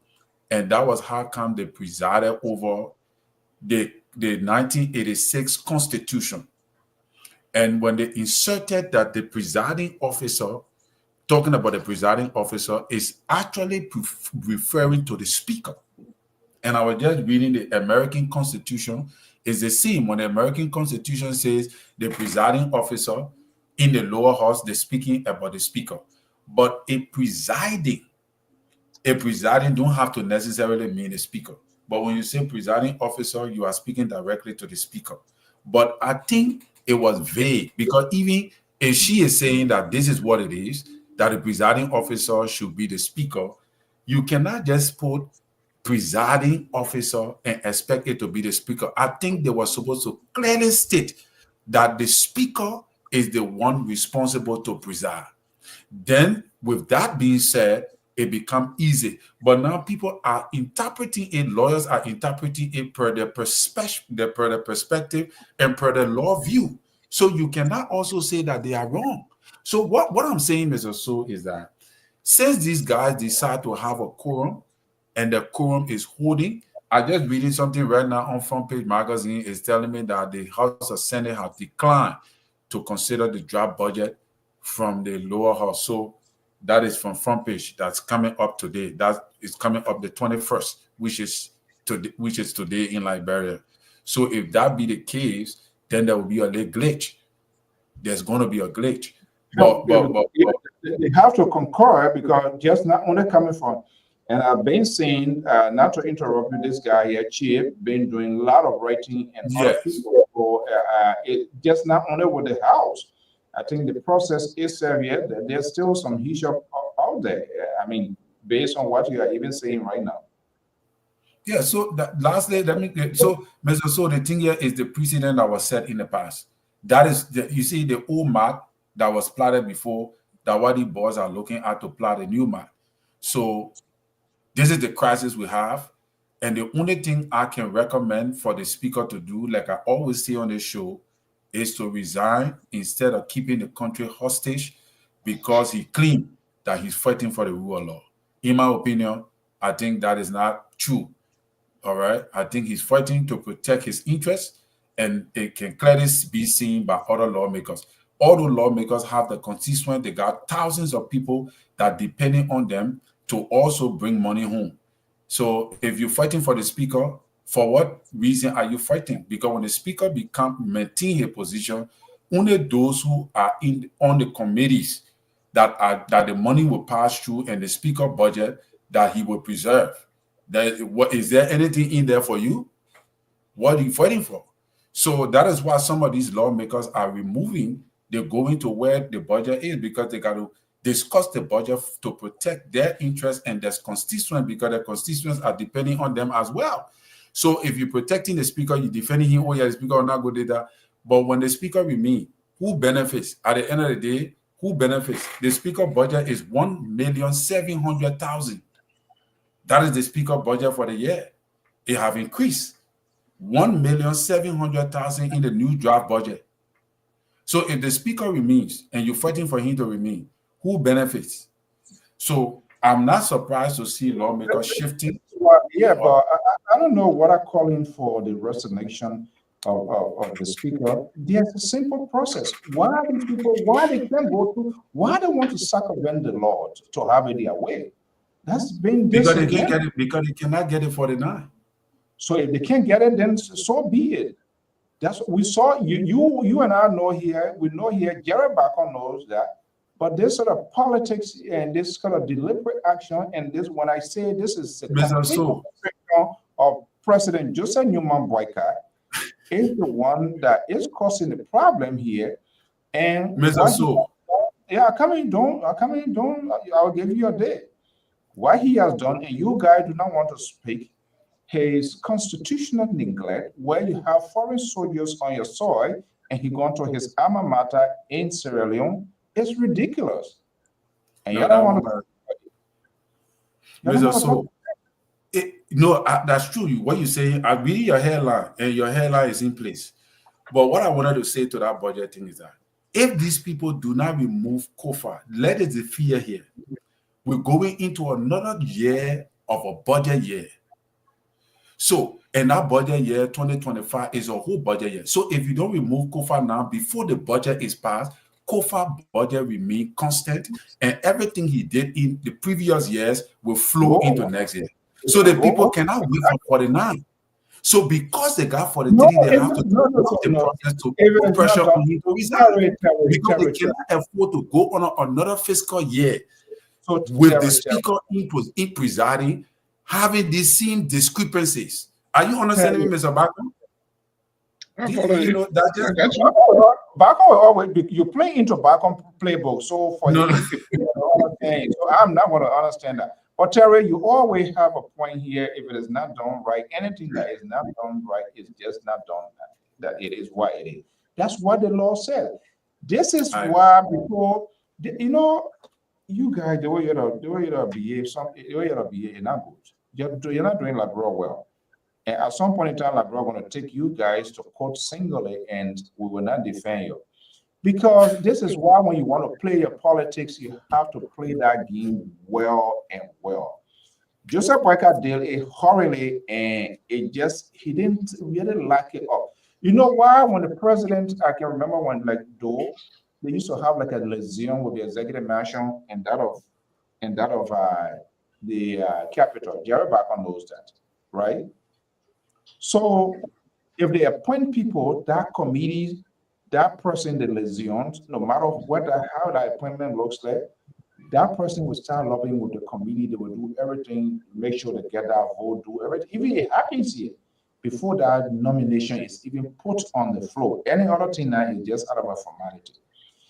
What I'm saying here to say, and I know, and you have made a very good point here that yes, it's all politics, because Joseph Boycott, every president wants speaker from his side in order to get his agenda pushed. Clear cut. CDC, they don't understand that they kind of they are Abu Kiri too. They kind of get something there and they just flow with it, not knowing the games United Party were playing, and they just flow with it. Because if you look at the whole thing here, they are wondering about, wait a minute, how in the world an opposition get such a valuable number 3% in power and all of them voting? Do you think Republican here are able to easily do that, or Democrat? Maybe 1 or 2%. But look at this wave of people here.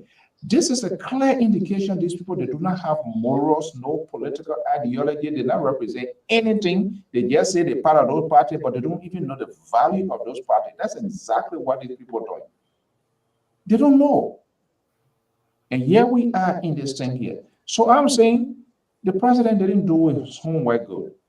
First and foremost, they should make sure that magic number is on your side, and then you allow this sort of political insurrection, renegade group to come, but that didn't happen. Jerry Bacon, go ahead. Let me send this on the line for her to come home. Listen, Mr. CEO, where are you going with this? That's so ridiculous for you to come here. What? Okay. Mr. CEO, the president do this one, the president do this one, the president's supposed to do this. The president is doing the right thing. Look what he did today. Suspended. Time definite. Those are supposed to retire. Say, let them go back to work. This is a thing. That's wise men make decision. You might not like it, but it's a playbook the president's playing. Look, I sent it to them. We sent it to the presiding officer. Look, what happened? Do you know? Since he sent a budget to the presiding, you know how many persons are defected? So you might not like it, but that's what it is. So I'm not even going to dignify, sit down here and dignify all your tabata you talking. So I'm even going to dignify. Let's get another topic that we can talk about. But yes, man. If we are closing, or if your guests are coming out, then that's something different. But if we are closing, nothing wrong with that. That's the same community. We're just gonna. Yes, what happened? This is alarming. This is concerning. Here is the Minister of Internal Affairs allegation, and that's allegation. But these are reputed institutions, especially the Ministry of Internal Affairs. They control the entire country because all the superintendent, all the clan chief, all the town chief, all the district, everybody. He coordinates and report to the president. And such an allegation, I think it should be taken very seriously. I know it's an allegation, but the question there is, why would you want to put yourself in a compromised position? Right. It come back to this lack of leadership because Joseph Boyka and his people, they never vetted their people. They were just grabbing people and they say some of these people brought in and just put them there. And you don't want to admit that lack of leadership because it is the boss stuck with him. That's what Terry said. That way you said. So if people even bring people, it is your responsibility to make sure that's the right people. But you didn't do it. You want to come, you telling me say I'm ridiculous? Who are you myself who being ridiculous?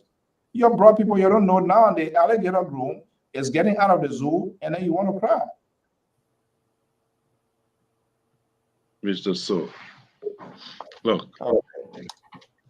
I think the president. I think our guest is here. Yeah. Okay. So, as you know, we always talk about community and the society and our, not just on the government. Let me see here. Quickly, so before we take leave of you.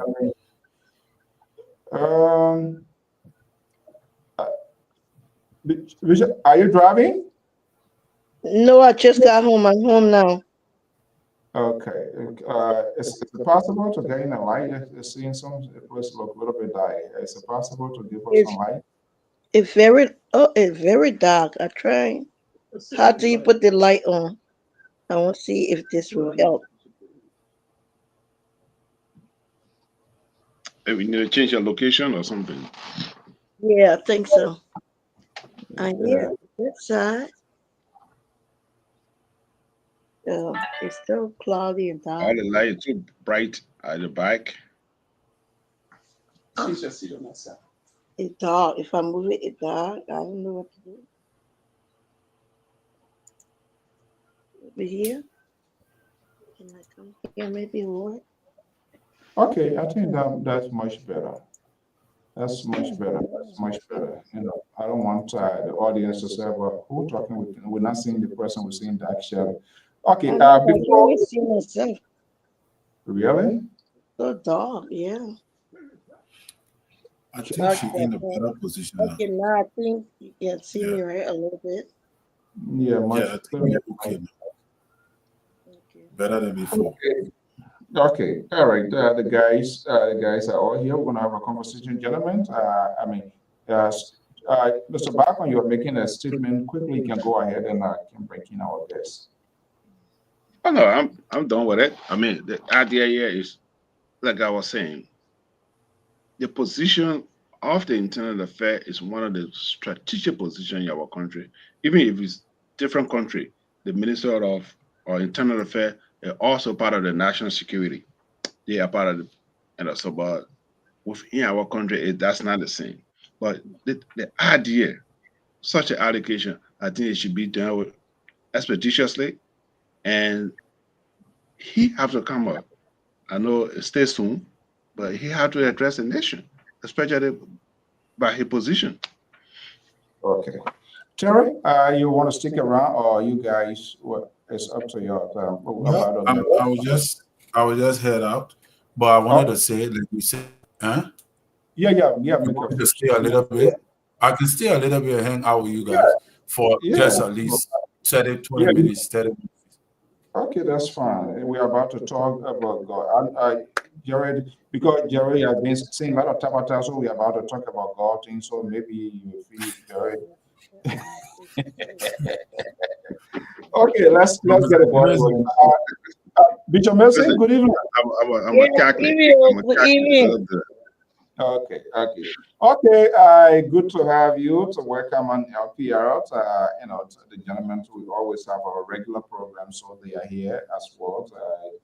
Just to listen, the audience still in place. Okay, but quickly, just introduce yourself, and then we'll get to the main conversation.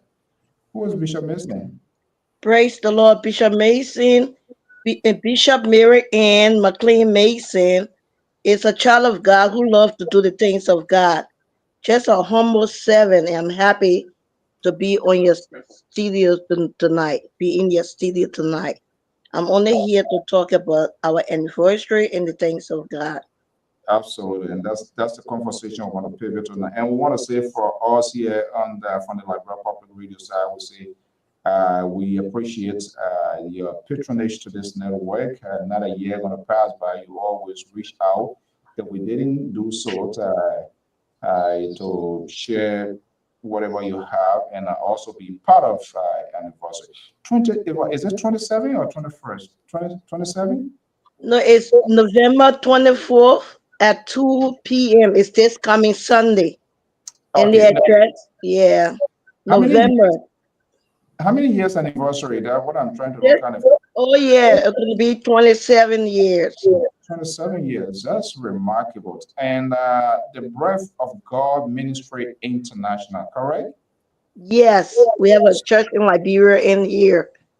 Okay. But unfortunately, they broke our churches down in Liberia. But we can't stop doing the work of God. We are still holding on. Okay. So, tell us a little bit here what is expected, and I believe it's in Philadelphia. Yes, we are excited about our 27th year of our church anniversary, the Breath of God Ministry.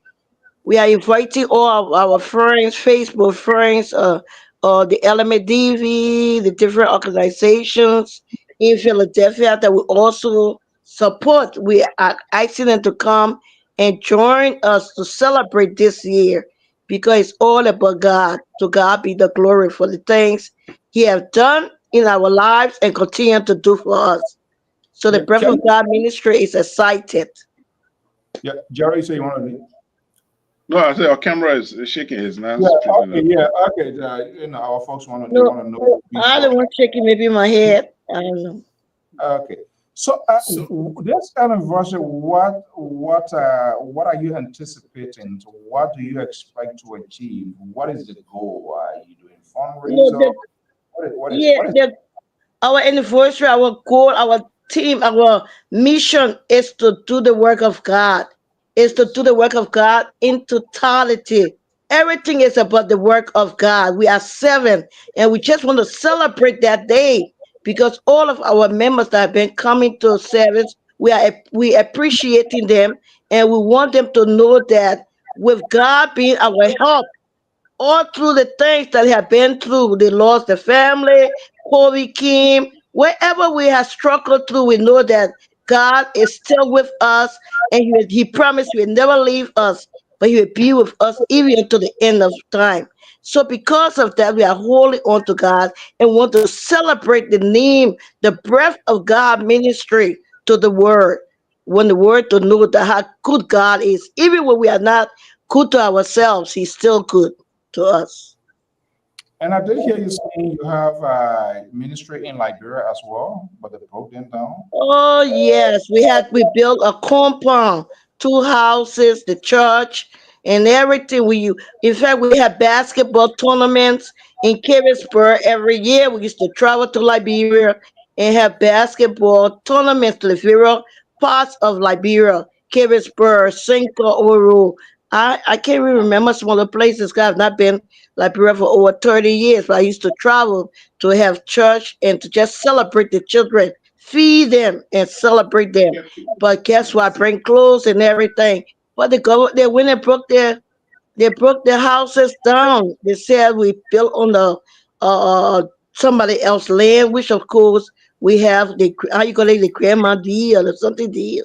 We have everything, but because we're here, we can't fight them right now. So we just give God the glory, and God will for God to restore our heart because I was really broken when I heard to build a house in your own country, the way we suffer and work here is really hard. And when they broke my houses down, but I give God the glory because He's worthy to be praised. We can't give up. So that's why the ministry right now is struggling in Liberia, but we're trying to, restart doing what we have been doing. Through the help of God, we know we come through.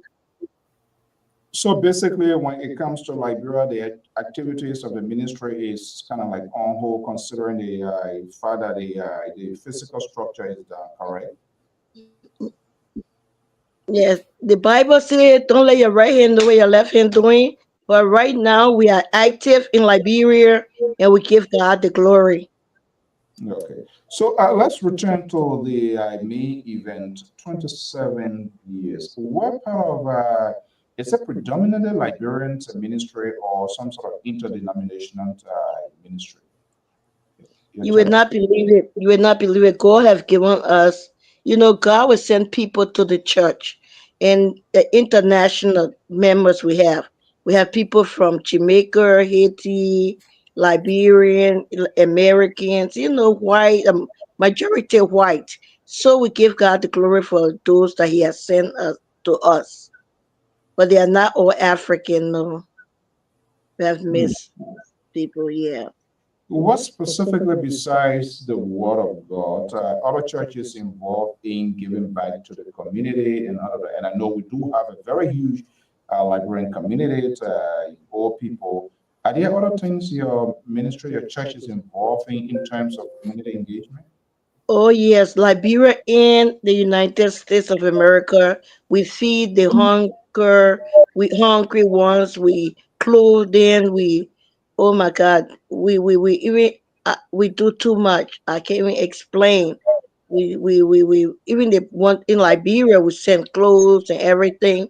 Even in America we feed the children on the street, young girls, 18, 20 years old come to church, not dressed well. We would put hair on them, change their clothes, feed them. Yes, we do that. We cater to the people, to our community. And we're also involved with Liberian Minister Association, which our president last few years ago, but we have a new president now, past Apostle Miller. We support our community in Liberia. We send things to Liberia. We help other people, but I don't know if people recognize what we do. I even traveled to Liberia and we what they were renovated the Liberia Council of Churches building. We did a lot of stuff with our own money. And I came back. It's a lot because we love our country, Liberia. But I just pray Liberia can the country can love us in return. But we give God the glory for what has happened. 27 years, that's huge though. If any of you guys want to come in, that's fine. 27 years, that's huge. So, what is the goal for this year? Is there a sort of theme or is there a specific thing that you're targeting for this year? Where do you want to see this thing end? Well, it's never ending because it's the work of God. We have been called to do His ministry, and when you are called, you were not sent, or when you don't go by yourself, I don't care how hard it may be, God will continue to strengthen us as we continue to carry on His ministry work. So our goal is to reach out and bring more souls into the house of God. So that's my mission. We are servants. You know, we are servant of God, and we are to cater to the people. Okay, I think Mr. Collins, I think you wanted to come in, right, Terry? Yeah. I just hi again. I'm Terry Collins, and Nice I'm meeting you also too. a pastor. Yeah, I Okay. just wanted to know which denomination you belong to. You got Pentecostal, Baptist, Methodist, we are Evangelical. we are Pentecostal. Which kind? Charismatic or just Pentecostal? Yeah, charismatics, Pentecostal. But originally, my parents are Methodist and Baptist, but I married a Pentecostal pastor, so I'm a folk Pentecostal preacher. Yeah, I'm Okay, happy. so you believe in the baptism of the Holy Ghost, evidence of speaking in tongues? Oh, yes, definitely. I believe in the death, burial, and resurrection of Jesus Christ. No, not that. The baptism of the Holy Ghost and the evidence of Yes, speaking in yes, tongues. yes, yes, yes. I Yeah. answered So already. what Yes, what yes. what are your challenges? What are your challenges? Do you have some challenges like for the past years? What are some of your Concerning difficult what? Oh, like okay. What some of the difficulties things that happened? Well, few months ago, as I said, I had a stroke, but God healed me, and I couldn't even speak. And now I'm speaking. I couldn't walk. My whole right wow? side, I couldn't walk. I just went to work, came home, and had a stroke.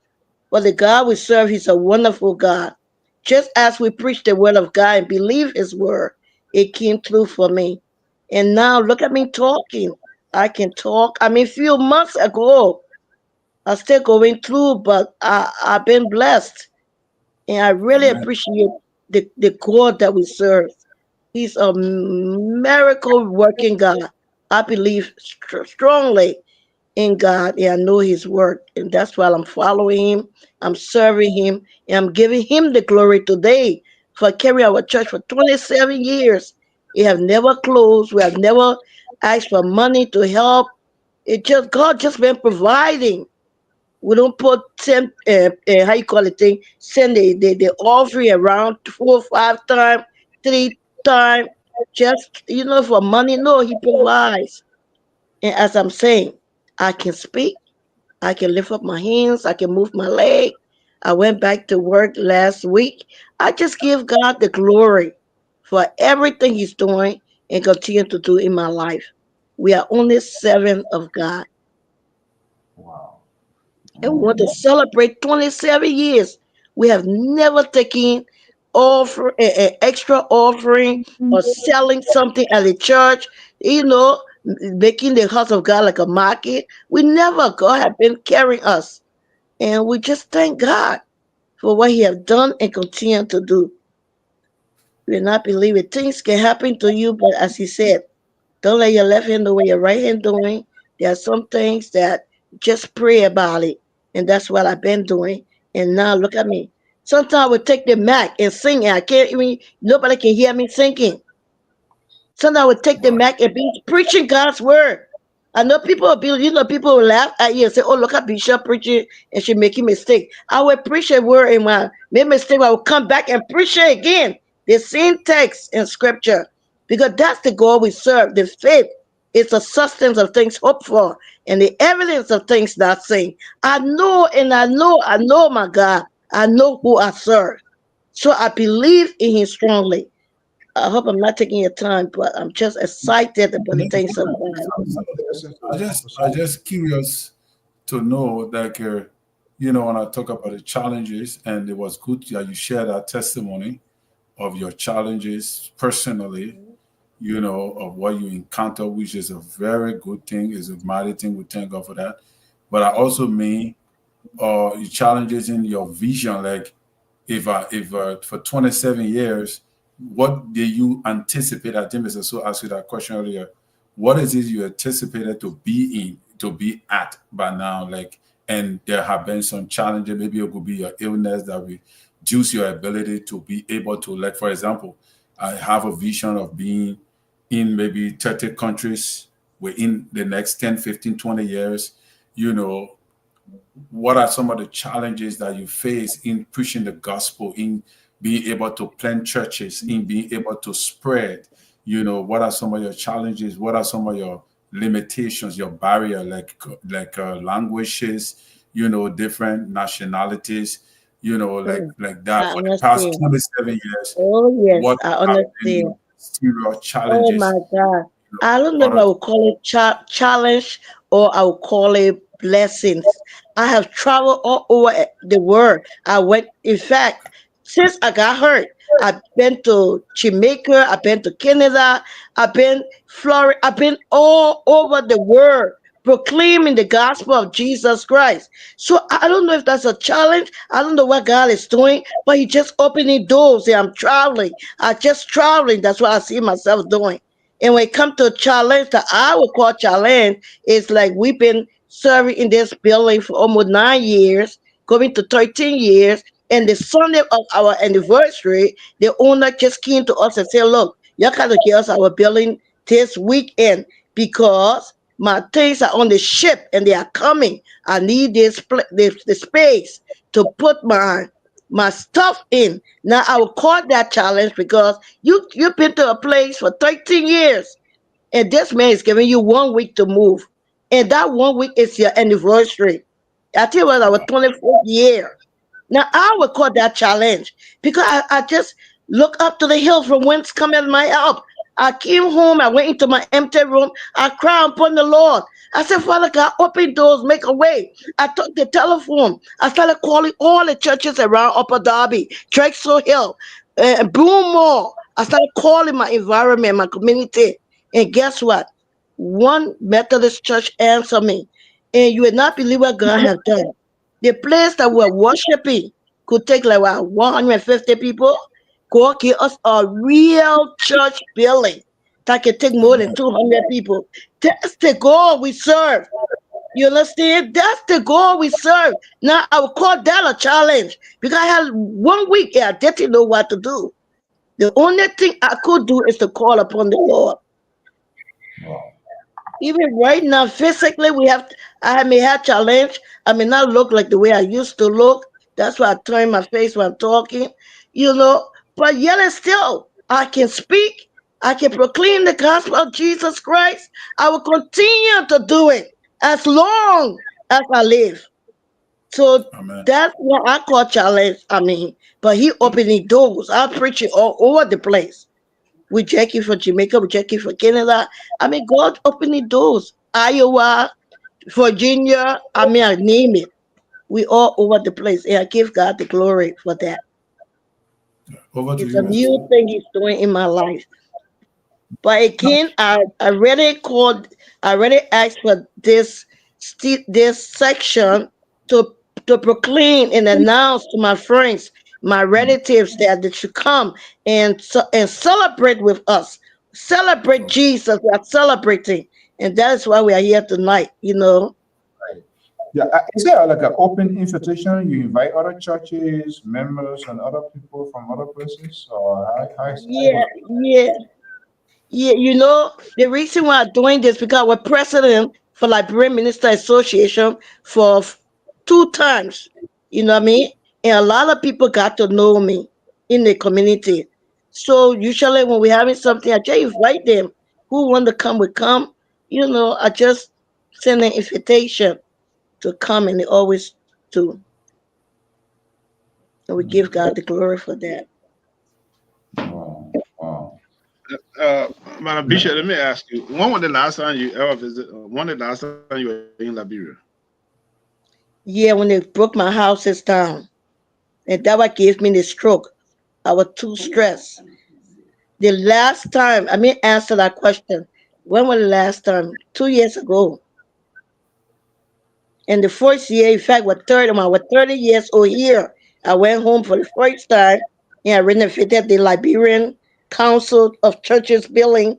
I think, I don't know the era, Cinco, I don't know. We restore it like, yeah, painted the building, clean it up, and I restoring. Yeah, put the windows on and all that. cleaning the yard, building children playground in the yard. We did a lot of things in Liberia. Our heart is for Liberia. I love my country. We even had tournaments. See the kids being happy, having how many teams? I think we're more than 4 teams. Children were happy. Then we went to Cinco. We had tournament. We were just traveling places. We stayed 3 weeks in Liberia and came back. But then when I came back, they broke my houses down. I mean, what you know what it is to build one house? What it take in America? You got to work. And not nobody giving you nothing free.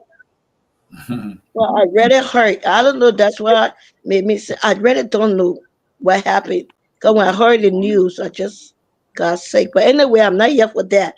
I'm only here to give God the glory for 27 years of the ministry. We are asking people to come on and celebrate Christ. Come and celebrate God. It's not about me. It's not about Dr. Mason. It's about the kingdom. So How are you many? anticipating? Are you anticipating going back to Liberia after why you the step back you? So God be the glory. He have to. I read it with. That's my country. I would like to go home one day. I really would like to come home. I even anticipating next year to try and get home, go home. 'Cause all my friends went this December. I always go time like this, but I give God the glory again. But I was really hurt.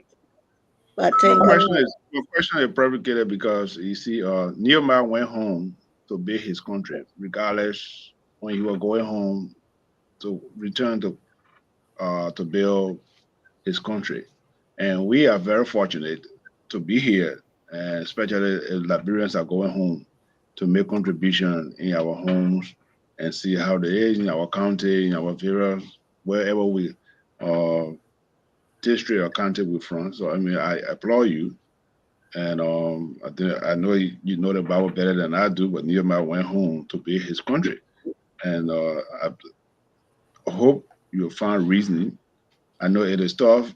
You work hard, or the God led you to go back to Liberia to do such a thing. And hopefully, God will test you and bless you again and see if He can find means to go back to our country. It is not easy. When God was taking Moses from, when God told him, say, I want you to take my people to the promised land. He never told him, say, it was going to be a rain, it was going to be a snow, it was going to be a snake, it was going to be a mountain, it was going to be a river. All God told him, say, I want you to carry my people to the promised land. So there will be a lot of challenges. And he's one of my favorite person in the power. So anything as a leader, I always look out for Moses because Moses was a leader and there was a challenge when you were taking the people to the promised land. And he Even faced a lot of Abraham, you know that? Even Abraham was comfortable and God told him to go to a strange land. So we know all these things for your own country. I mean they could have just tell me to buy another land. Why would they break good buildings down? Your own country? I mean, I didn't go to Jamaica and build a house. I didn't go Canada. But anyway, when I read the Bible, the same thing you say. There are so many things for you that will happen. He said it would not be easy. He didn't promise us that it would be easy. He said there will be trials and tribulation. But among everything he amazes us that he will be with us even until the end of time. He will never leave us as we go through these things that we are going through. But it hurt. We are human beings, so it hurt. But we give God the glory for what He Yeah, has done and continue to do. yeah. Quick, this weekend, right? How many days activities is expected for this whole thing? When is it starting? Well, you know that America, so we're only doing our church anniversary. We're not doing days. We're only doing the church anniversary. We're gonna have prayer on Saturday and prayer night, and then Sunday we celebrate upstairs and downstairs. We have food and everything for the people. Will there be some gospel artists? Refreshment. Oh Yes, yeah. going to be Oh gospel. my God. Yes. We're gonna have our own Liberian legend. I think what's his name again? Jesus. Big Steve gonna be singing at the at the church. Okay. And Do he's you a guys? gospel artist. I heard most of his spiritual music. And I said, oh my God, if God can change anybody, Paul, he can change anybody. So it's good that we So open our hearts do for you our do own you guys Liberia. Yeah. do you guys look having a guest speaker? And which state is that? We are in Pennsylvania, in the Upper Darby. We're in Drexel Hill. The church is in Drexel Hill. But yeah, we do have a guest preacher. Okay. Right? Well, the reason is good for you, and I know Mr. Bacon asked some critical question about going back to Liberia, but Mm-hmm. it depends on your assignment. If you are called Amen. in a certain, if you are called in a certain place, and you leave that place of assignment and go to another place to establish ministry, you are left the place God have assigned you. So sometimes you will find difficulties establishing ministry in Liberia, even though you're from Liberia, but you will find success and breakthrough in establishing ministry in America because of the assignment that which God have aligned you. So sometimes you will have challenges. It's not bad to go back to your country and restart a work, but you got to pray about it and know whether if do God want me to go to Liberia and establish a work now? Do He want me to do it next year? Do He want me to do it 2 years from now? But that's something that you got to be sure that God is leading you to do it before you do it, or else you're gonna have people kicking you out. You're gonna pay money for places that you did not look it up, and somebody come and get you out of the place. But yeah, but however, I want to celebrate with you as a person, and I really admire your short story about your, the God is condition you are in, able. Yeah. Thank you. and your testimony is a motivation to me as well. And I hope that that program be a very good one and a mighty blessing to your Oh, God community. bless you. Amen. Amen. Yeah. But the Bible says, go ye therefore and teach all nations. The Bible also says, suffer little children to come unto me. And the children playing soccer. I mean, can you believe we had I think 3,000 people on the field. So how can it not be God? It got to be God. People, the church we built, there was no space for people to sit. The people had to stay outside the church building. We can't even have that amount of people in America. It had to be God for us to go Yeah, home and support our own children. But again, to God be the glory. yeah, it's true that sometimes you can start something and it can materialize, and maybe God will just want you to minister to one person. That Mm, person now that you minister to, even though there was a mighty 3,000 group of people, but maybe only one person from there will go and establish ministry somewhere to make impact. So you did not fail. You did what God amen. wanted you to do at that time, and God have already done the work. So even though people came and thinking that they're destroying the work of God, nobody can destroy the church. The mission you went on have already impacted into lives that is going to make impact in other lives, and they are already doing it that you may not even know about. Amen. You know, so I And think that is what. can you believe I traveled to Liberia and I was part of Women for Jesus conference? After 30 years from Reverend Matilda Todd. She is the one in Archbishop Matilda Todd. She in charge of the Women for Jesus, and we traveled to Liberia. I was the only one from the United States. Among all the foreign women, we went to pray for Liberia. And I preached at the Stillion, the Anthony Stillion, I think I preached there that year. Samuel Kanye to Stadium. So So I do you like have my a team? country. I always in Do you guys Liberia have when a they team? call me. Yeah. Do you guys have a team for the program, a Pacific team? For this year. Yes, yes. God, our God is enough. Well, I just take it off my head now. I think God is enough for us. God, yeah. I don't want to, miss anything, but I know God is enough. Our God is enough. God is enough. Yeah, God is enough for us. We don't need to play and seek anything else but God, and He is enough for us. Yeah, yes, that's the thing. Our God is enough. Thank you, thank you. More, I don't want to more, guess. I want to make sure. yeah, more than enough. Now, let me ask you, I know it's late, almost 11. Our guy Mazola going to be there. We're going to see those colorful images, this and that. One of the things here with all of the good work and everything you're doing, 27 years, that's huge. So let me ask you this question. Are you also mentoring or look in your congregation? There will come a time I will want to see the fruit of my labor. Do you Mhm. in the process to have somebody where the bishop you retire with your husband, but you want to see the ministry going on? One of the things we do, we don't build institutions around ourselves, and then when we no longer are that institution, that I don't think that's what you want to do. Have you began the process of making that institution to grow, even when you decide to say, I retire, I want to rest now with my husband? Is that something you guys are working towards now too? Well, now this the pastor. He can answer that What's question. that? What's that? What was the question? Asking one more time. Yeah. Praise the Lord. How you doing? How are you? Good to have you, Pastor, and good to have you here. What I was This is asking, yeah, mhm. what I was asking is from time to time, be whatever society, we don't sustain our institution, be it church or whatever it is. But with 27 years, that's huge, your commitment, and that's commendable. But I was asking whether you have begun the process to prepare somebody from in the congregation that when tomorrow, when you decide to retire, that this ministry will continue to stay on, and that people are going to make reference to it.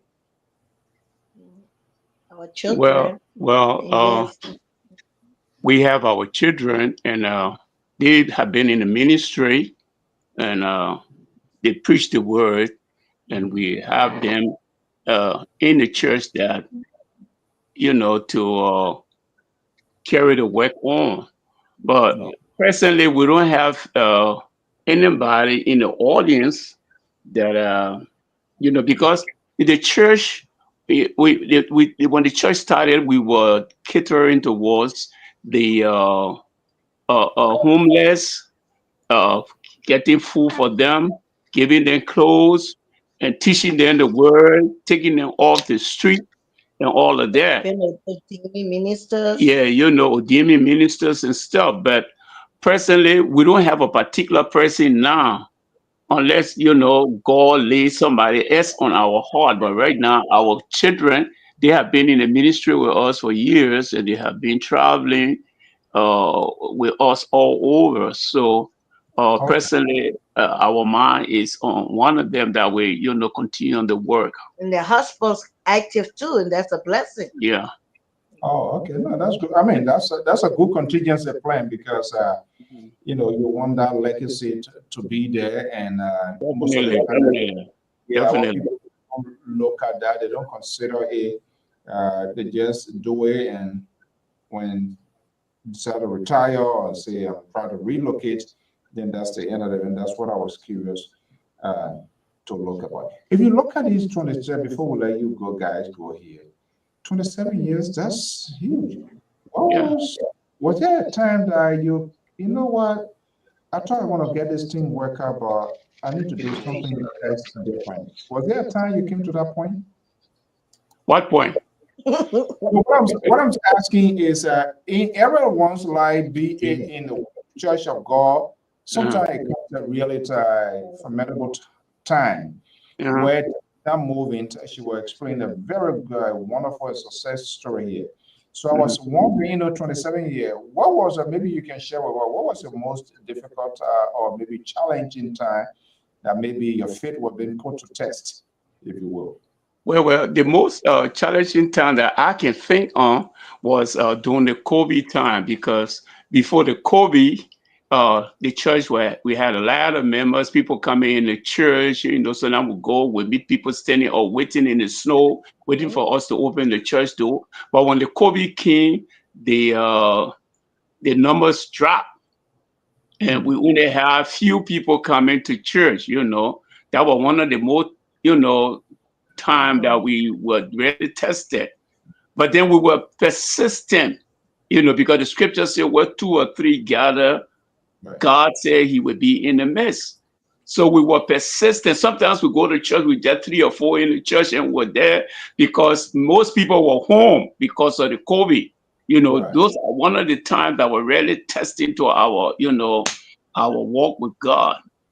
But when God calls you, he makes provisions for you, and our hope is built on nothing less but Jesus Christ, So, and our relationship, though we fellowship with men, but our relationship with God. And when God sends you, you have to go, you have to adhere to his call. So we were only going there because we know that even with 2 or 3 in the building, we know that God was always among us. So we were persistent in whatsoever we were called by God to do. We never closed the door. There one Sunday we never closed the door. We were there, even with 2 or 3 in the church, we were there during the COVID time. Those are one of the most tested time in our lives. Wow. Wow. And yeah, indeed. So have you guys any support internationally as we speak, like that you have depending on to support the ministry? How do you guys get along? Do you have, besides the membership and besides the support from But you see, most of the members, the membership, most of them we assist them because we have that taste for soul, because the Bible said the harvest is ripe, the laborers are few. So we should pray that God bring more laborers into the vineyard. So we didn't want to put any financial situation in front of the church that we discourage the people or make them feel that we are looking for money. So we work and we supported the church. We had no outside assistant.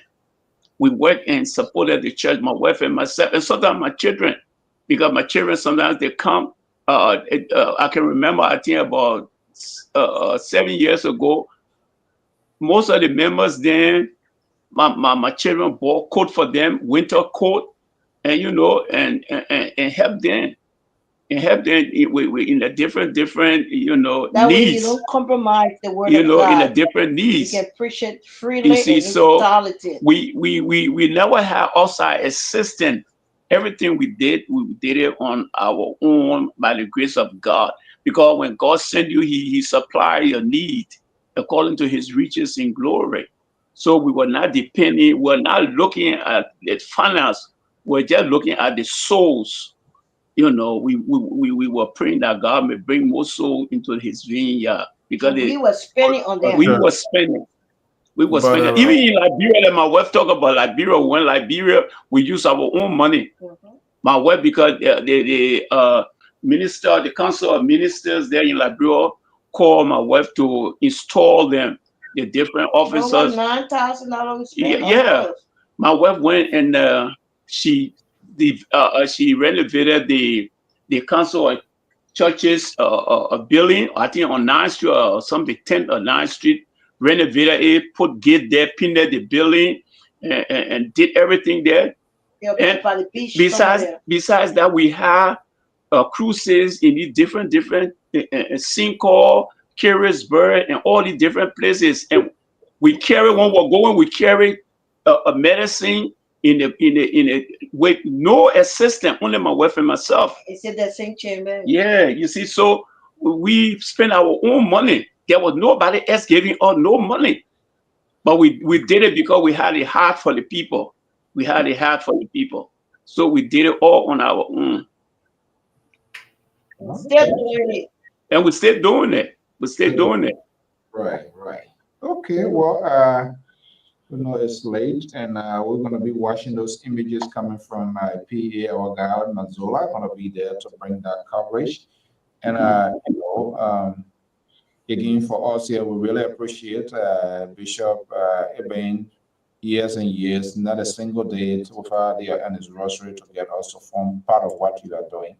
Amen. That is a connection to the community. And we pray and hope the anniversary, 27 years, huge. I mean, in Oh this yeah, 27 years. it's a milestone. Yeah, and to 27 years. listen to the story, breaking down your church back home, all of that is, you know what? Let me just wash my hand. I'm going to focus on myself. But, that's No, the but real. our eyes is on the hill from whence cometh our help. Because our help comes from no man but God who created the universe. The scripture says he will suffer not his faith to be moved. Behold, he that keepeth Israel will neither slumber nor sleep. So, our trust is in him. So we are not looking at the situation. We're looking above the situation and mounting on those situations, And working. And, so we just trust God and know that God is able to do the impossible. So, all we can say. But we are grateful to you for bringing us on tonight. We give God the glory for the pastor that is on, the other men that are on. We thank God. Thank you for you guys. The anniversary. Strong success is true. Yeah. Just for them coming, it shows that, God is good. So we just inviting all our Christian brothers and sisters to come and celebrate with us on our anniversary. And their presence will be highly appreciated. And the address? Appreciate that. The address is 600 Boma Road, Drexel Hill, PA 19026. 600 Boma Road, Drexel Hill, PA 19026. And it's 2 And it's 2 o'clock. 2 p.m. This coming Sunday. The reason I said 2, I always have it in the evening 4, is because we want to celebrate downstairs. So the people can sit and enjoy the presence of God.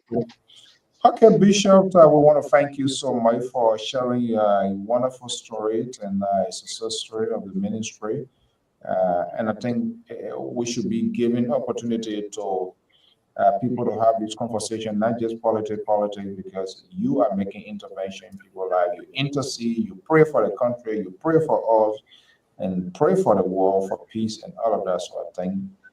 People in your group should be heard at all times. And it shouldn't just be only like anniversary. If you feel there's anything you want us to talk about here, or you want to know, just let us know. Our guy Mazzola is always there. Let us know, and we'll be able to have that conversation. But thank you so much. Thank you so much. And don't forget our lecture from Liberia, Big Steve. Is that the same Big Steve? Yes, I was seeing Big Steve. God using him mightily. And we give God the glory for him. I say, is he here? He been here all along or what? Yeah, he lived here at the airport. Yeah, he been here. He been here for years. Really? I haven't heard about him. Oh, wow, that's good. Yeah, that's why I phoned him, because a lot of people singing around here, but for that amount of years, 27 years is a long time. So I said, let me get somebody, who so he would be our singer on Sunday, this coming Sunday, on the 24th of November. He would be our guest singer. Well, trust me, we were outside of Pennsylvania. We just glued to LPR because I know the lover boy Mazzola gonna be there. We'll be watching those colorful images, celebrations of 27 years. We say praise be to God, and Amen. More strength, whatever you're doing out of your own resources, may it be multiplied abundantly. Amen. Amen. It's not about us. I just want to make reference that everything we want to give God the glory. You know what I mean? We also want to thank you for allowing us on your show, and we pray that God may continue strengthening you. Okay, thank you so much. Thank you. Good night, everyone. Okay. Good night. Good night, Bishop. Okay, guys, that's how we're gonna wrap it. I think this kind of conversation. This is a real area. I don't know how Jerry and the liberal drag you into It's too much tabata going on here. But this is a real era. Hopefully you start spending some time here. But you are a political reverend, so and politics it came from the church. So I mean, you are rightfully suited.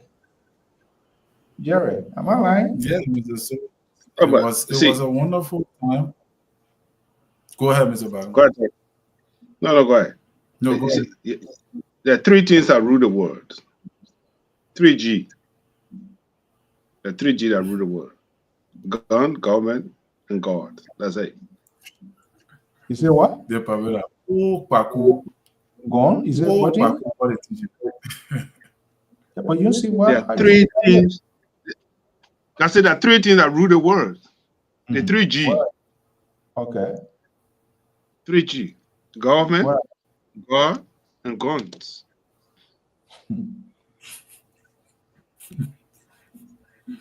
Yeah, just have work out now. He always hang out with wisdom. People with wisdom. Why is he Jerry? Yeah. So that one part, I'll give it to him. These are the kind of people the papas want to draw closer to him. He get Mr. Back on here. You know, I even want him to go. When I met go here now, Jerry, I even want him to go now. But even though he's on his way, but when they go down there now, you can't hear. Wow, man, Zalo in here, and Zalo. I tell you, by the time he got there, he's gonna be a businessman. But then one moment when he tried that temple of justice with a See you. Let me tell you something. As a man in life, you have to have a principle. You have to have a principle. And that principle is, this is who Jerry is. This is what I'm going to do. And, you know, that's what it is. For me, I believe my principle.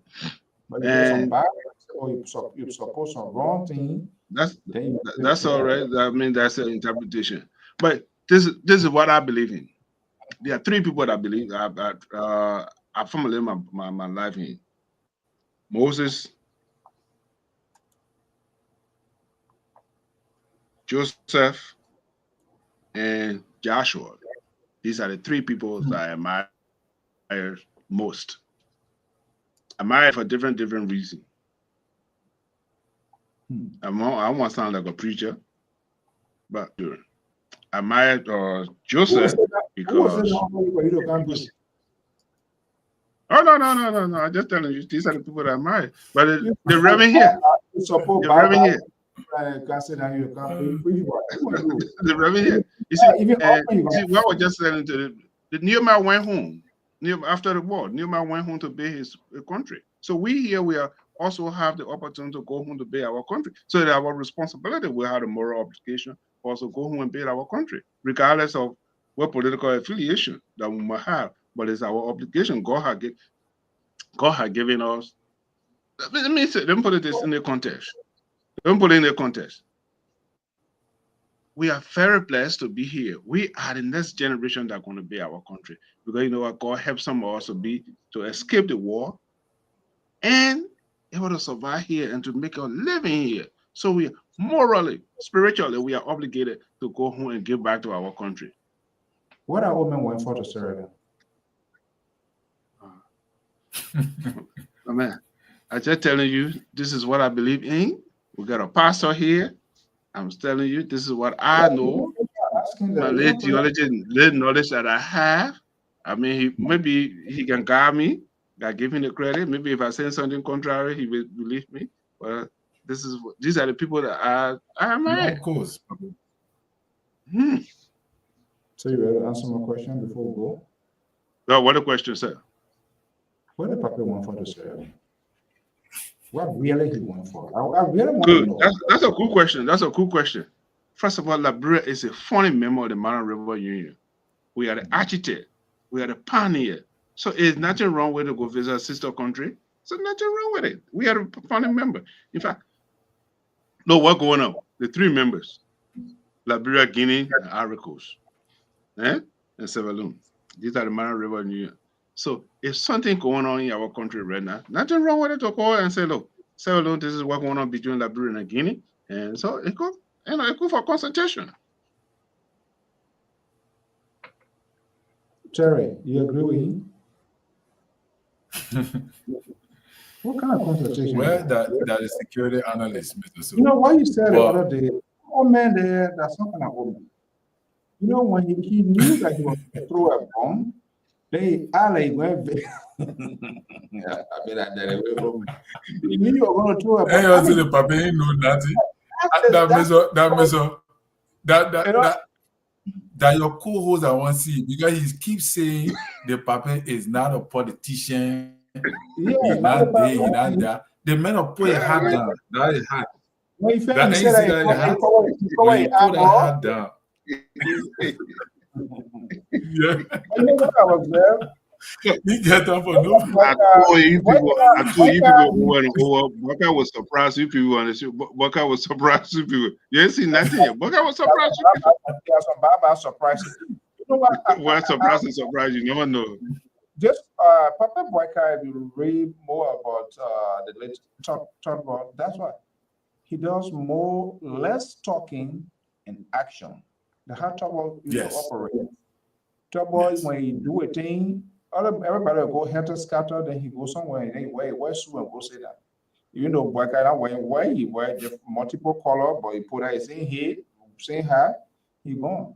He knew very well that budgeting was going to be a big drama. He waited. As soon as he dashed it, he take article, came out, rose straight to go water side and go free time and say, go to the alma mater. Gentlemen, you're good now.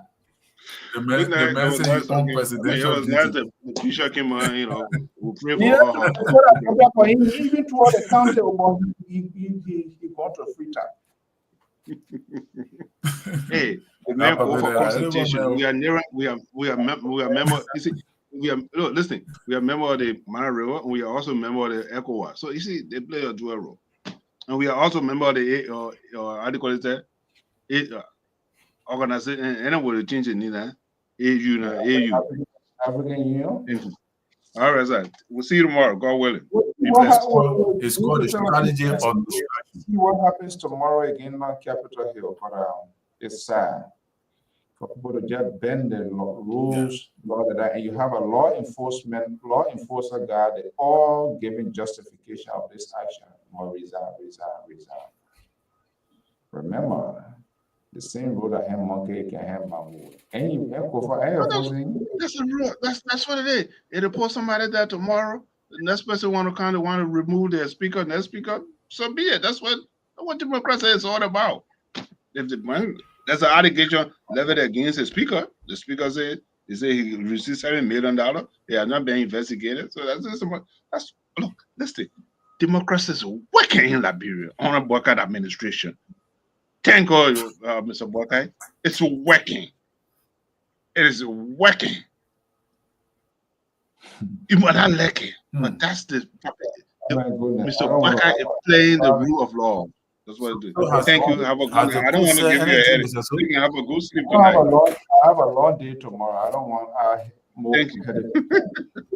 Good night. Bye-bye. Thank you. Good night. Bye. Okay, guys. Good evening. Thank you so much. Tomorrow we're going to wait and see what happens in Liberia in the first branch of government. Let's see this magic number. But I know guys say they're gonna fight on that. I believe they're gonna go to the Supreme Court because I don't know how they're gonna do it, what it means, whether they have the numbers, and even if they have the numbers, ultimately they're gonna be a vote. We're gonna see why it is. And that's the difference with the politics in Liberia and that of here. But here, when the certain thing comes to light, the politicians with boldness, they will say, I am not for this. But these people, most of our people there, they have no moral, nothing. They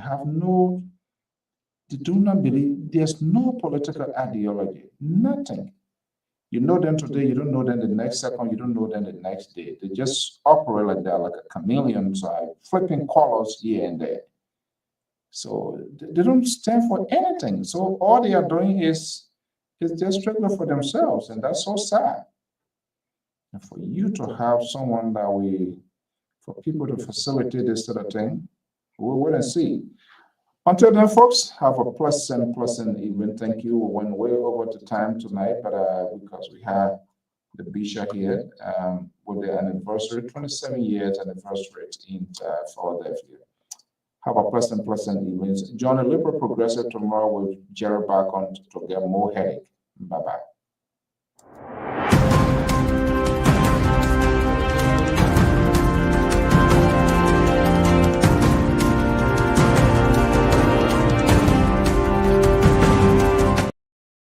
Okay, let me see. Esther, I said what? Friday is your birthday? Oh, okay. I will be here. Thank God the Liberal will not be on Friday. I'm gonna be here. Friday, I'm gonna be here. It's I'll try to send you a message. And then we want to cheer you, want to celebrate you, your commitment to this network is unquestionable, and so that's what we have all in return. We say it. In the meanwhile, we wish you a beautiful, beautiful coming weekend, birthday. Is there any birthday party? Are we coming to pop some champagne or whatever it is? Let us know. It's not too late yet. Tomorrow we can start taking Roma to come for birthday celebration. But again, we say happy birthday to you, the entire family, the entire household, and we wish God richest blessing and many more years, strong, good health, more money, all buy credit, restore. Tomorrow, Friday, go to the latest car dealer and just tell them it's your birthday. Trust me, by faith, you're going to get a brand new car. No credit check, nothing, no car note, insurance, everything will be paid off. What a magic. Okay, well, folks, thank you so much and have a pleasant evening. Bye-bye.